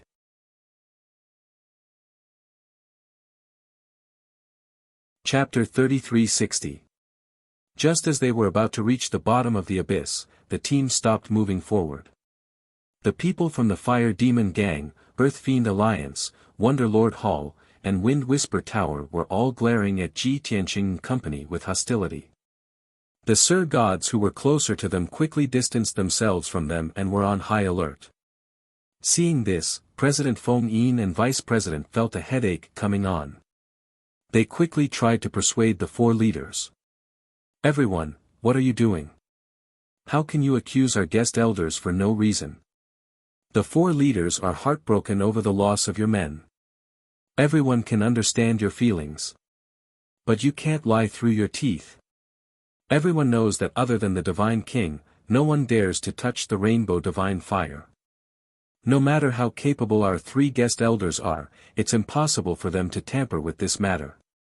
Not only did your 4 forces lose men, our Wind Hidden Guild also had 6 Sir Gods injured and forced to retreat from the abyss." However, President Feng Yin and Vice President Feng Yin's persuasion was completely useless. The leaders of the 4 forces already hated Yank. Now that the 4 of them had joined forces against Ji Tianqing and Company, they would not give in easily. "Don't tell me these useless things. Why are the 3 of them at the back of the team? Isn't it because they have a guilty conscience? Old man Feng, why don't you explain to me why the divine monarchs who were in trouble were all nearby them? President Feng, don't affect the cooperation of our 5 forces because of those 3 guys. If you don't want the plan to end, then ask them to scram." "That's right. Those 3 guys have ulterior motives. Our Wind Whisper Tower will never be with them." The 4 leaders were very determined and their goal was clear. They wanted President Feng Yin to chase Ji Tianqing and Company away. Otherwise, the 4 forces would join forces to explore the Golden Dragon Abyss and leave the Wind Hidden Guild alone. There were at least 100 forces exploring the Golden Dragon Abyss now. If the Wind Hidden Guild fought alone, it would be difficult for them to even move an inch, let alone explore and search for treasures. Once they had a conflict with any of the forces, the Wind Hidden Guild would be in danger. The 4 leaders were very certain that President Feng Yin would not dare to take the risk and would definitely follow their advice. As expected, President Feng Yin understood the meaning of the 4 leaders. His face immediately changed and he asked angrily, "What do you mean? Are they joining forces to pressure me? You guys are being so unreasonable. What if I don't agree? Could it be that you want to abandon the Hidden Wind Society and join forces with the 4 of you?"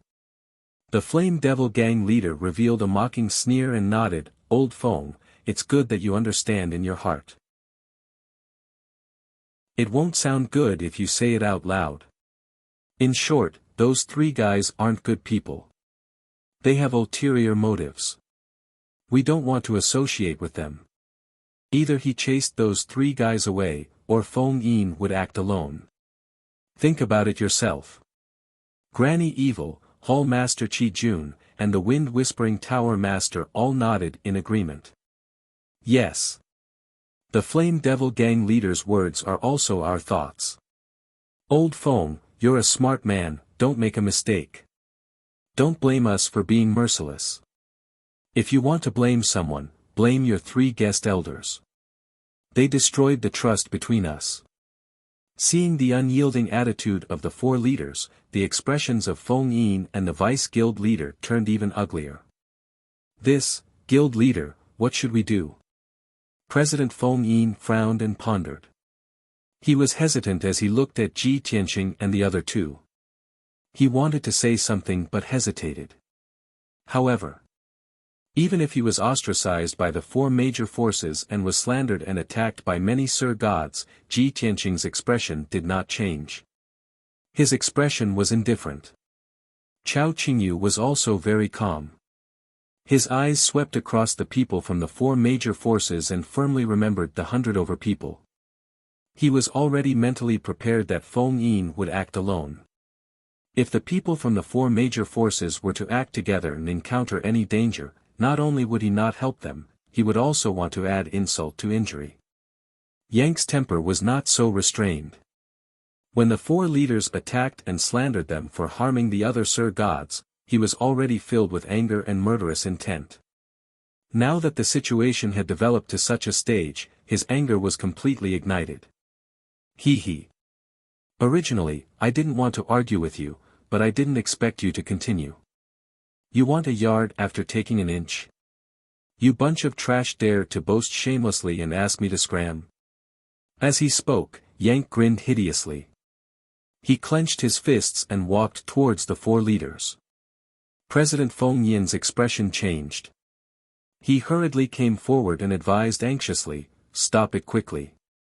Let's talk nicely. Don't start a conflict.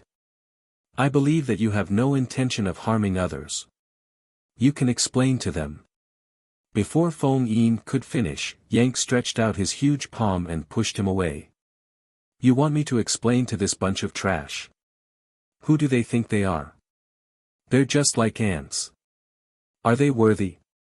As he cursed, Yang's 10 feet tall body emitted raging anger and murderous intent. He ignored the seven-colored divine fire that flew towards him and flew towards the four leaders with a hideous smile. Balrog Gang Leader, Granny Evil, Chijuan Hall Master, and Windwhisper Tower Master heard Yang's arrogant words and were instantly enraged. All of them were seething with anger and murderous intent. Ha ha ha. That stone-like monster, how dare he insult us? How can there be such an arrogant and reckless person? I've lived for so many years. This is really an eye-opener. Come. Let me see what kind of ability a big monster like you has. How dare you be so arrogant? Old man Feng, this is your family's guest who is asking for death. Don't blame us for being ruthless. As they sneered and cursed, the four leaders took out their divine weapons and madly accumulated divine power in their bodies. They had all locked onto Yang's aura and were ready to use a fatal blow at any time. Yang flew to 100 feet away from them and stood still. He did not use any weapons. He only twisted his neck and fists, looking like he was about to start a massacre. It seemed that a great battle was about to break out. The people of the four major forces were gloating and waiting to watch a good show. The people of Feng Yin were very worried and tried to persuade him. President Feng Yin knew that he could not persuade Yang. He quickly flew to Ji Tianqing and said in an almost pleading tone, "Young Master Ji, please ask him to stop. Please do not start a conflict. Otherwise, they will abandon Feng Yin Guild and we will be unable to move forward. We can only return empty-handed." Ji Tianqing looked at him expressionlessly, then frowned and asked, "What? Feng Yin Guild can't explore the Golden Dragon Abyss without the four major forces? Are you going to be a coward when they join forces to bully Feng Yin Guild?" Guild leader Feng Yin was suddenly at a loss for words. But the vice president was quick-witted. He suddenly thought of something and quickly reminded him, "President, didn't you tell us that each of these three guests is equivalent to 1,000,000 troops? Any one of them is equivalent to 10 Sir Gods. You didn't lie to us, did you?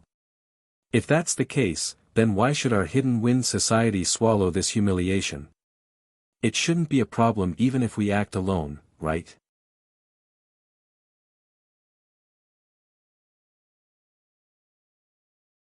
More than 20 balls of seven-colored divine fire blasted into the crowd of the four forces, sending dozens of divine lords flying.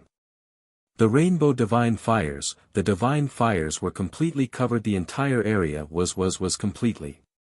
Heart-wrenching screams and desperate cries of near death erupted continuously in the sea of fire, rising and falling one after another. The Wind Hidden Association's president, vice president, a few elders, and many Sir Gods of the Wind Hidden Association felt their scalps tingle as they watched. Their faces were filled with horror as cold sweat broke out on their backs. After a long while, the rainbow divine fires in the deep abyss dissipated. The deep abyss gradually calmed down and everyone saw what had happened to the four leaders. The Fire Demon Gang Master and Granny Evil Spirit were the worst. Not only were their divine bodies destroyed, but their divine heads were also burned to ashes. The Strange Lord Hall Master and the Wind Listening Tower Master had their divine bodies destroyed. Only one divine head was left and there were cracks on it. Obviously, their divine heads were damaged and their consciousness was dizzy. They couldn't fight anymore. In addition, more than 70 Sir Gods from the four forces were affected by the rainbow divine fires and suffered heavy casualties. More than 50 Sir Gods were burned to death by the rainbow divine fires. Their divine heads and divine bodies were burned to ashes. The other 20 or so people were lucky enough to survive, but they were also severely injured from the burns, and they were filled with fear. Only 40 Sir Gods were far away from the battlefield. They retreated when they saw the situation wasn't right. However, their leaders were either killed or left with only one divine head. They couldn't continue exploring the deep abyss. The 70 Sir Gods who survived were scared out of their wits by Yank. They ran away in a panic. The Sir Gods only calmed down when they were 1,000 miles away from Yank. They were divided into 4 teams. They glared at the Wind Hidden Society and Ji Tianqing. They hated them to the core. President Feng Yin, your guest elder actually killed our gang leader. Just you wait. The Fire Demon Gang will remember this. Wind Hidden Society, the Earth Emanations Alliance will never forgive you. Old Man Feng, you are so evil. How dare you kill your comrades? Just you wait. We will return to the Gai Yi Empire and announce your evil deeds to the public. The Vice Gang Masters, Vice Hall Masters, and Vice Alliance Masters of the four forces were more or less injured. However, they all survived. They were furious and scolded the Wind Hidden Society and Yank for their crimes. President Feng Yin and Vice President Feng Yin were stunned. They knew that Ji Tianqing and the other 2 were strong. However, they didn't expect Yank to be so powerful. He killed 4 leaders and more than 50 Sir Gods in one move. Now, the Wind Hidden Society had become the target of public criticism. They had become sworn enemies with the four forces. President Feng Yin was at a loss when faced with the accusations and scoldings of the four forces. He was dizzy. At the critical moment, Yank stepped forward and scared off the people from the four forces. He clenched his fists and looked at the Sir Gods with murderous intent. He smiled cruelly and said, "How dare you threaten me and take revenge? If that's the case, don't even think about escaping. All of you will die here." The moment he said that, the Sir Gods from the four forces were so scared that they shrank their necks. All of them were like stray dogs. They ran away with their tails between their legs. They didn't dare to stay for even a moment. In the blink of an eye, the 70 Sir Gods disappeared without a trace. In the abyss, only Ji Tianqing and the other 2 were left. There were also 24 Sir Gods from the Wind Hidden Society. The left and right protectors, a few elders and many Sir Gods were very afraid of Ji Tianqing and the other 2. They hid far away and didn't dare to get close. However, the vice president was overjoyed. He was shocked and shouted excitedly, "Too scary. Too powerful." With such powerful guests, why would the Wind Hidden Society worry about not being able to dominate the world? Guests, whether we can live a good life in the future depends on you. Compared to the vice president's excitement, President Feng Yin couldn't be happy. The facts proved that he was right. Ji Tianqing and the other 2 were divine kings. At least, Yank could easily control the 7-colored divine fire. This was proof that he was a divine king expert.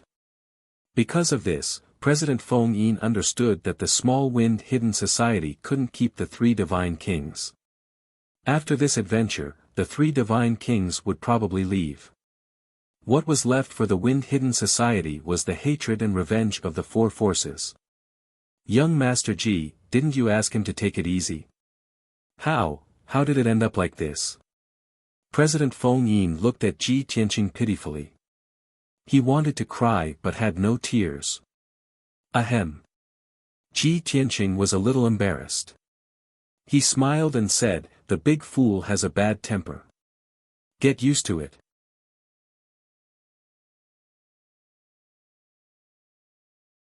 Chapter 3362. Blockhead. These three words suited Yan Ke's image. However, the words, "get used to it," made President Feng Yin tremble and want to cry. Ji Tianqing glanced at him and asked, "Are you afraid? Then do you still want to continue exploring the Golden Dragon Abyss? If you don't want to take the risk, you can go back." Since they were already at the Golden Dragon Abyss, Feng Yin Guild was of no use to Ji Tianqing. If the people of the Hidden Wind Society returned, he would have one less burden. Of course, Feng Yin Guild had helped him, and he was not someone who would burn the bridge after crossing it. As long as Feng Yin Guild did not take the initiative to leave, he would chase them away. Although President Feng Yin was depressed, he nodded without hesitation when he heard Ji Tianqing's words. Of course we have to continue exploring. We spent 10 days and lost so many people. It was not easy for us to reach the abyss. How can we give up so easily? Although President Feng Yin said so, he was laughing bitterly in his heart. We have a deep grudge with the four factions. If we do not enter the abyss to gain some benefits, wouldn't I die in vain? Of course, he could only think about it in his heart and did not dare to say it out loud.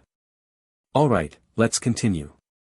Let's not waste any more time. Ji Tianqing waved his hand and led Chao Qingyu and Yank to the magma sea below. After the previous incident, they no longer devoured the seven-colored divine fire and focused on their journey. Since the three of them had refined a large amount of divine fire, the power of their fire elemental laws had increased significantly. Continuing to refine the divine fire would not increase their power by much. President Feng Yin and the other divine lords also composed themselves and followed Ji Tianqing and company to the bottom of the abyss. Soon, the group arrived above the magma sea and stopped in midair to observe their surroundings. They were at the bottom of the abyss and the space around them suddenly opened up. The abyss above them was a deep well with a diameter of more than 2,000 miles. As for the magma sea below them, it was abnormally wide and boundless, connecting to the depths of the Earth's core. The dark red magma flowed slowly as seven-colored divine fire constantly emerged from the surface of the sea and floated above the magma sea.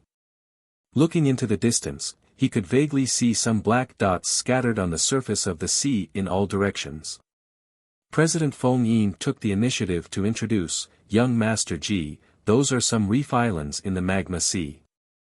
They are usually made of very strong divine stones and metals. Precious divine stones and rare metals could be found on almost every reef island. There were even some lucky ones who discovered extremely rare medicinal herbs and rare treasures on those reef islands." Ji Tianqing, Chao Qingyu, and Yank were all god kings. They had more experience and knowledge than President Feng Yin. Of course, they knew that herbs growing on the magma sea and reef islands sounded very mysterious, but in fact, it was true. Those rare herbs were not ordinary herbs, but some special divine items. For example, the five-colored jade Ganoderma, leafless rootless fruit, geocentric fire lotus, and so on. Ji Tianqing looked at President Feng Yin and asked, "Then what is your goal in coming to the abyss this time? Which reef island?" President Feng Yin pointed to the southeast and explained, "In that direction, about 500,000 miles away, there is an area with 10 large reef islands. Our goal is one of the Red Rock Islands. More than 20 days ago, there was news from the Golden Dragon Abyss that someone saw a worldly anomaly in that area. A king-level divine item was born.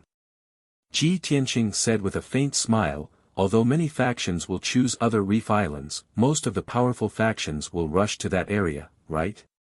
President Feng Yin nodded and said with a serious expression, that is indeed the case. Therefore, that place has the highest chance of finding a king-level divine item, but it is also the most dangerous. After hesitating for a moment, he added, if young Master Ji feels that it is too dangerous for us to go to Red Rock Island, we can go to other. Without waiting for him to finish, Ji Tianqing flew to the southeast and went to Red Rock Island. Yang followed with an expressionless face. Chao Qingyu patted President Feng Yin's shoulder and said with a playful smile, Old Feng, don't show off your little tricks in front of young Master. Young Master doesn't hate you yet, so you still have a chance to make a fortune. If you continue to do this, it will only backfire. When young Master hates you, it will be too late for you to cry. After saying that, Chao Qingyu also followed Ji Tianqing and flew to Red Rock Island. President Feng Yin was stunned and stared at Ji Tianqing and the other two with a complicated expression. He felt a little lucky. Fortunately, he did not say anything overboard, and Chao Qingyu reminded him in time. Otherwise, it would be too late for regrets if things really came to that point. If it was a normal day, they could cover the distance of 500,000 miles in a few hours. However, flying above the lava sea was full of seven-colored divine fire in all directions, so they had to slow down. Some of the seven-colored divine fire danced like willow catkins, some like floating clouds, and some formed whirlpools and hurricanes, raging above the sea. In short, the lava sea was extremely dangerous. Even upper-level and peak divine lords would be burned by the seven-colored divine fire if they were not careful, or even burned to ashes. 12 hours later, they had flown more than 400,000 miles and were not far from Red Rock Island. In the process of flying, they passed by hundreds of reef islands of different sizes. The big ones had a radius of dozens of miles, as big as a small city. The small ones had a radius of dozens of feet, as big as a house. Most of the reef islands were dark brown, but there were also many reef islands that were colorful due to the large number of special divine stones and metals. Even though those reef islands contained precious paragon stones and metals, and even 2 reef islands had paragon stone veins on them, they were still very valuable. However, Ji Tianqing and the rest continued their journey and did not stop to dig. After all, Ji Tianqing and the rest could use their divine consciousness to check that the divine stones and metals on the reef islands were all monarch-level upper-grade and supreme-grade materials. Although they were valuable, they would not catch the eye of a divine king expert. If they wasted time digging, they would definitely delay the search for a king-level divine object. They were getting closer and closer to Red Rock Island. At this time, the surface of the magma sea, which was still calm, suddenly began to boil. The extremely violent seven-colored divine fire condensed into dozens of flaming light pillars that rushed out of the lava sea and blasted towards the divine lords of the Hidden Wind Society. Faced with the sudden danger, President Feng Yin and many divine lords were already prepared. They hurriedly scattered in all directions to avoid the danger. Ji Tianqing, Chao Qingyu, and Yang did not panic. They stood in their original spots calmly and cast spells to block, dissolve, and devour the flaming light pillars. However, the speed of the flaming light pillars was extremely fast. A few divine lords could not avoid it and were hit on the spot. With a bang bang bang sound, the few divine lords were killed on the spot. The flaming light pillars also became raging fire waves that swept across 100 miles.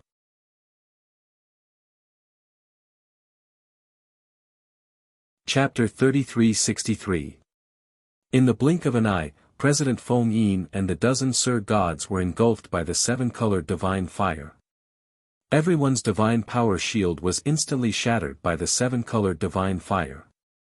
The next moment, their divine bodies were about to be burned to ashes by the seven-colored divine fire. With the power of the flaming light pillars and the raging fire waves, most of the Sir Gods would die. It was estimated that only President Feng Yin and a few elders would be able to survive by luck. Seeing such a dangerous situation, the vice president and the Sir Gods who escaped the Sea of Fire were anxious but helpless. With their strength, they could not rescue their companions. At the critical moment, Ji Tianqing decisively saved them. Swoosh! Swoosh! He raised his palms and used the engulfing divine power to create two huge black vortexes that covered a radius of 100 miles. In an instant, the raging fire waves and flaming light pillars were completely engulfed by the vortexes. President Feng Yin and more than 10 Sir Gods had narrowly escaped death. All of them revealed expressions as though they had survived a calamity. They were extremely happy and excited. However, it was too early for them to be happy. A few fiery red figures flew out from the sea of lava below. They extended their huge claws and pounced at them. No one was prepared for the existence of living creatures in the sea of lava.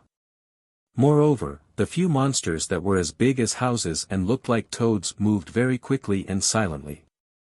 It was impossible to guard against them. Bam! Bam! With two muffled sounds, two Sir Gods, who had yet to recover from their shock, were caught by the two monsters' giant claws while they were unprepared. The fiery red monsters seemed to be formed by lava. They were surrounded by the raging seven-colored divine fire. After the two Sir Gods were caught, they were immediately charred black. Black smoke rose from their bodies and black ashes drifted. Under the unparalleled pain, the two Sir Gods let out heart-wrenching screams. However, after 2 breaths, their screams stopped abruptly. This was because the two of them were torn to pieces by the monsters. Their divine bodies and divine sparks were burned to ashes. President Feng Yin and the 20 Sir Gods saw this scene with their own eyes and screamed. "Oh my God! It's the fire demon! We are so unlucky to have encountered the terrifying fire demon. Everyone, retreat. Retreat to young Master Ji's side. Don't panic. Be careful of your surroundings. There will definitely be other fire demons waiting for an opportunity to launch a sneak attack." Even though everyone was panicking and terrified. However, President Feng Yin and Vice President tried their best to remain calm and ordered everyone to retreat to the side of Ji Tianqing and Chao Qingyu. They knew very well that these 3 foreign dignitaries had extraordinary strength and were not afraid of the seven-colored divine fire. As expected, more than 20 godly sovereigns surrounded Ji Tianqing and the other two. Even if a large amount of rainbow divine fire surged towards them, Chao Qingyu and Yang easily refined it. When the 4 dark red fire demons saw that everyone was gathered together and it was difficult to attack, they wanted to dive back into the sea of lava and find another opportunity to launch a sneak attack. However, Ji Tianqing would not give them a chance. Heaven-capturing dragon claw. Ji Tianqing formed a divine art with both of his palms, releasing a boundless amount of divine power. He released 4 gigantic golden palms, grabbing towards the 4 fire demons. Bang, bang, bang, bang. Each of the fire demons had the strength of a high-level divine lord and they were unable to escape from the dragon claws even though they tried their best to escape. They were caught before they could dive into the sea of lava. However, their bodies were special. Their bodies were like jelly and plasticine and they could change shape and expand at will. Even though they were caught by the dragon claws, they tried their best to shrink and elongate their bodies, trying to escape through the gaps between the dragon claws. Ji Tianqing frowned and controlled the 4 dragon claws to seal the power of the fire demons. He squeezed them into a ball and pulled them back to him. Swish! Swish, swish, swish. The 4 fire demons shrank to the size of a water tank and floated in front of Ji Tianqing like a red crystal ball, unable to move anymore. Ji Tianqing, Chao Qingyu and Yang sized them up, but President Feng Yin and the other divine lords were frightened and quickly hid far away. Before Ji Tianqing asked, President Feng Yin took the initiative to introduce, "Young Master Ji, you must be careful of those fire demons. They are very cunning. These fire demons are not only powerful and can control the seven-colored divine fire, but their bodies also contain deadly poison. Once touched, it will be fatal. There are not many fire demons and they all hide in the vast sea of lava, so you will not encounter them often. However, once they appear, they will often cause great damage to the major factions and easily kill many Divine Lord experts. Ji Tianqing nodded slightly and did not say anything. He continued to observe the bodies of the fire demons. Yang had a look of disdain and did not take President Feng Yin's words to heart. He even reached out his left hand and grabbed a fire demon in his palm, kneading and crushing it without restraint. Do you think these little things can threaten me? I think they are suitable as crystal balls. I will play with them when I am free. They feel pretty good. As he spoke, he grabbed another fire demon and kept kneading the two crystal balls in his palm. The seven-colored divine fire and the deadly poison did not exist to him. Seeing this scene, President Feng Yin and the 20-odd divine lords widened their eyes in shock as they exclaimed. Heavens, isn't he too powerful? Those are fire demons that strike fear into the hearts of countless divine lords. He actually treats them like toys and plays with them in his palm. Oh my, those fire demons probably did not expect that they would end up in such a humiliating state, right? In the past, we could not afford to offend the elusive fire demons. Now, the fire demons have encountered someone they cannot afford to offend. Just as everyone was discussing, Ji Tianqing finished observing and threw the third fire demon to Yang. These fire demons are quite interesting. I'll give them all to you. Take your time. Yang naturally took them all. He grabbed the three fire demons in his palm like an ordinary person grabbing three crystal balls. They fit perfectly. Chao Qingyu was curious and asked Ji Tianqing, young master, these fire demons only have the strength of an upper-level divine lord.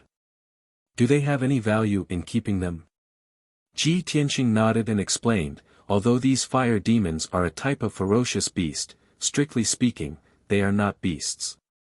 After all, they are not made of flesh and blood.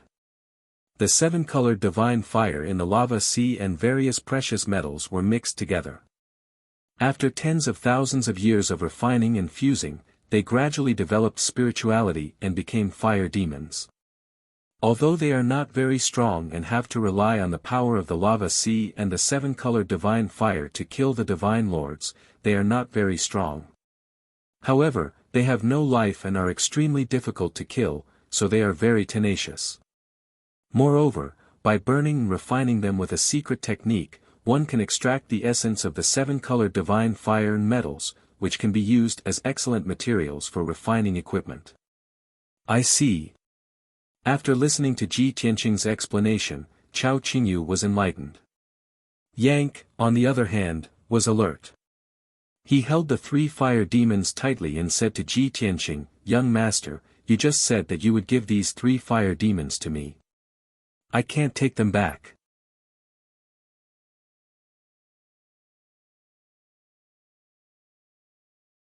Just as Windine had guessed, Red Rock Island had already been occupied by a certain force.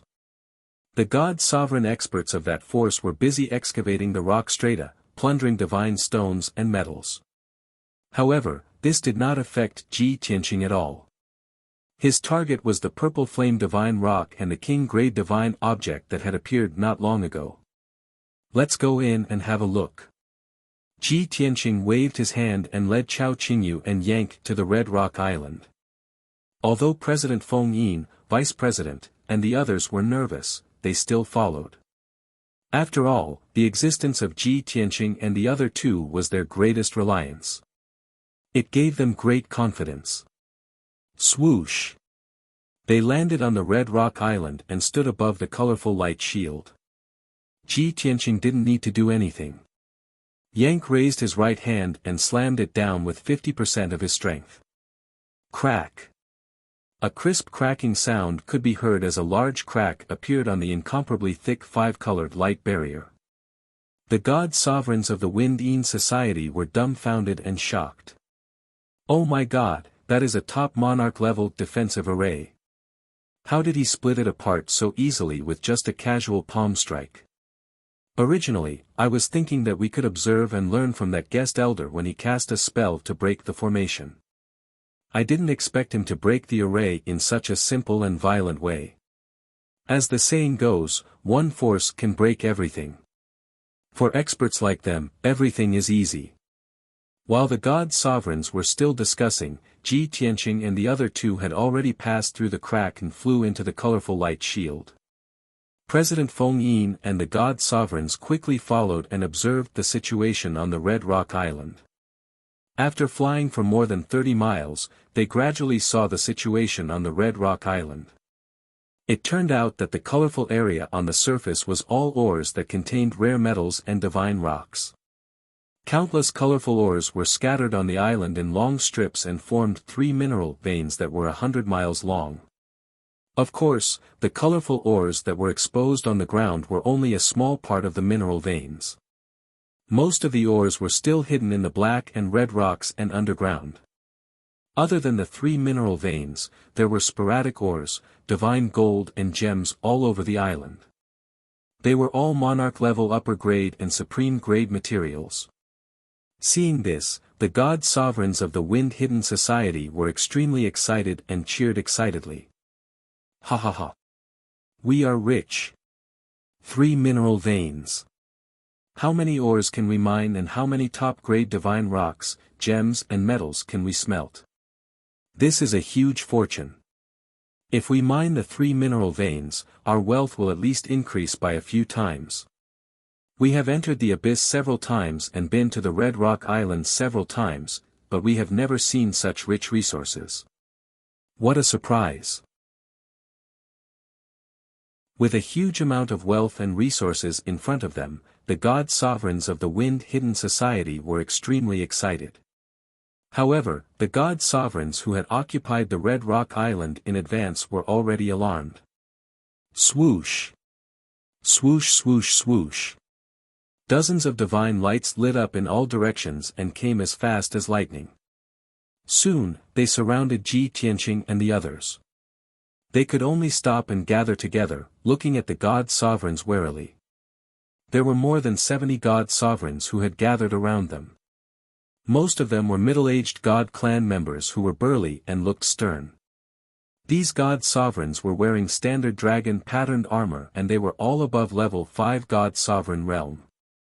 Most of them were middle god sovereigns, but there were 20 upper god sovereigns.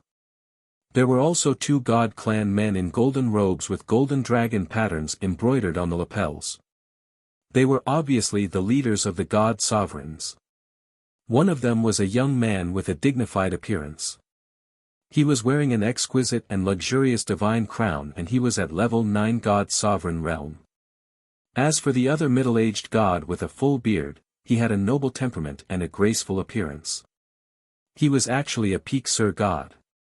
More than 70 god sovereigns in armor were holding spears and swords as they formed a circle. The 2 men of the god clan in luxurious clothes walked to the middle of the encirclement, arrogantly sizing up Ji Tianqing's group. Who are you? How dare you trespass on the Red Rock Island? Don't you know this is my territory? You're tuning into the Han Li's Wuxia Chronicles YouTube channel. We're so grateful for your support and don't forget to subscribe to join us on this incredible journey through captivating stories. Your generosity through donations truly makes a world of difference, as it's the primary source of revenue that allows me to expand and enhance this channel for you. Thank you from the bottom of my heart for being a part of this adventure.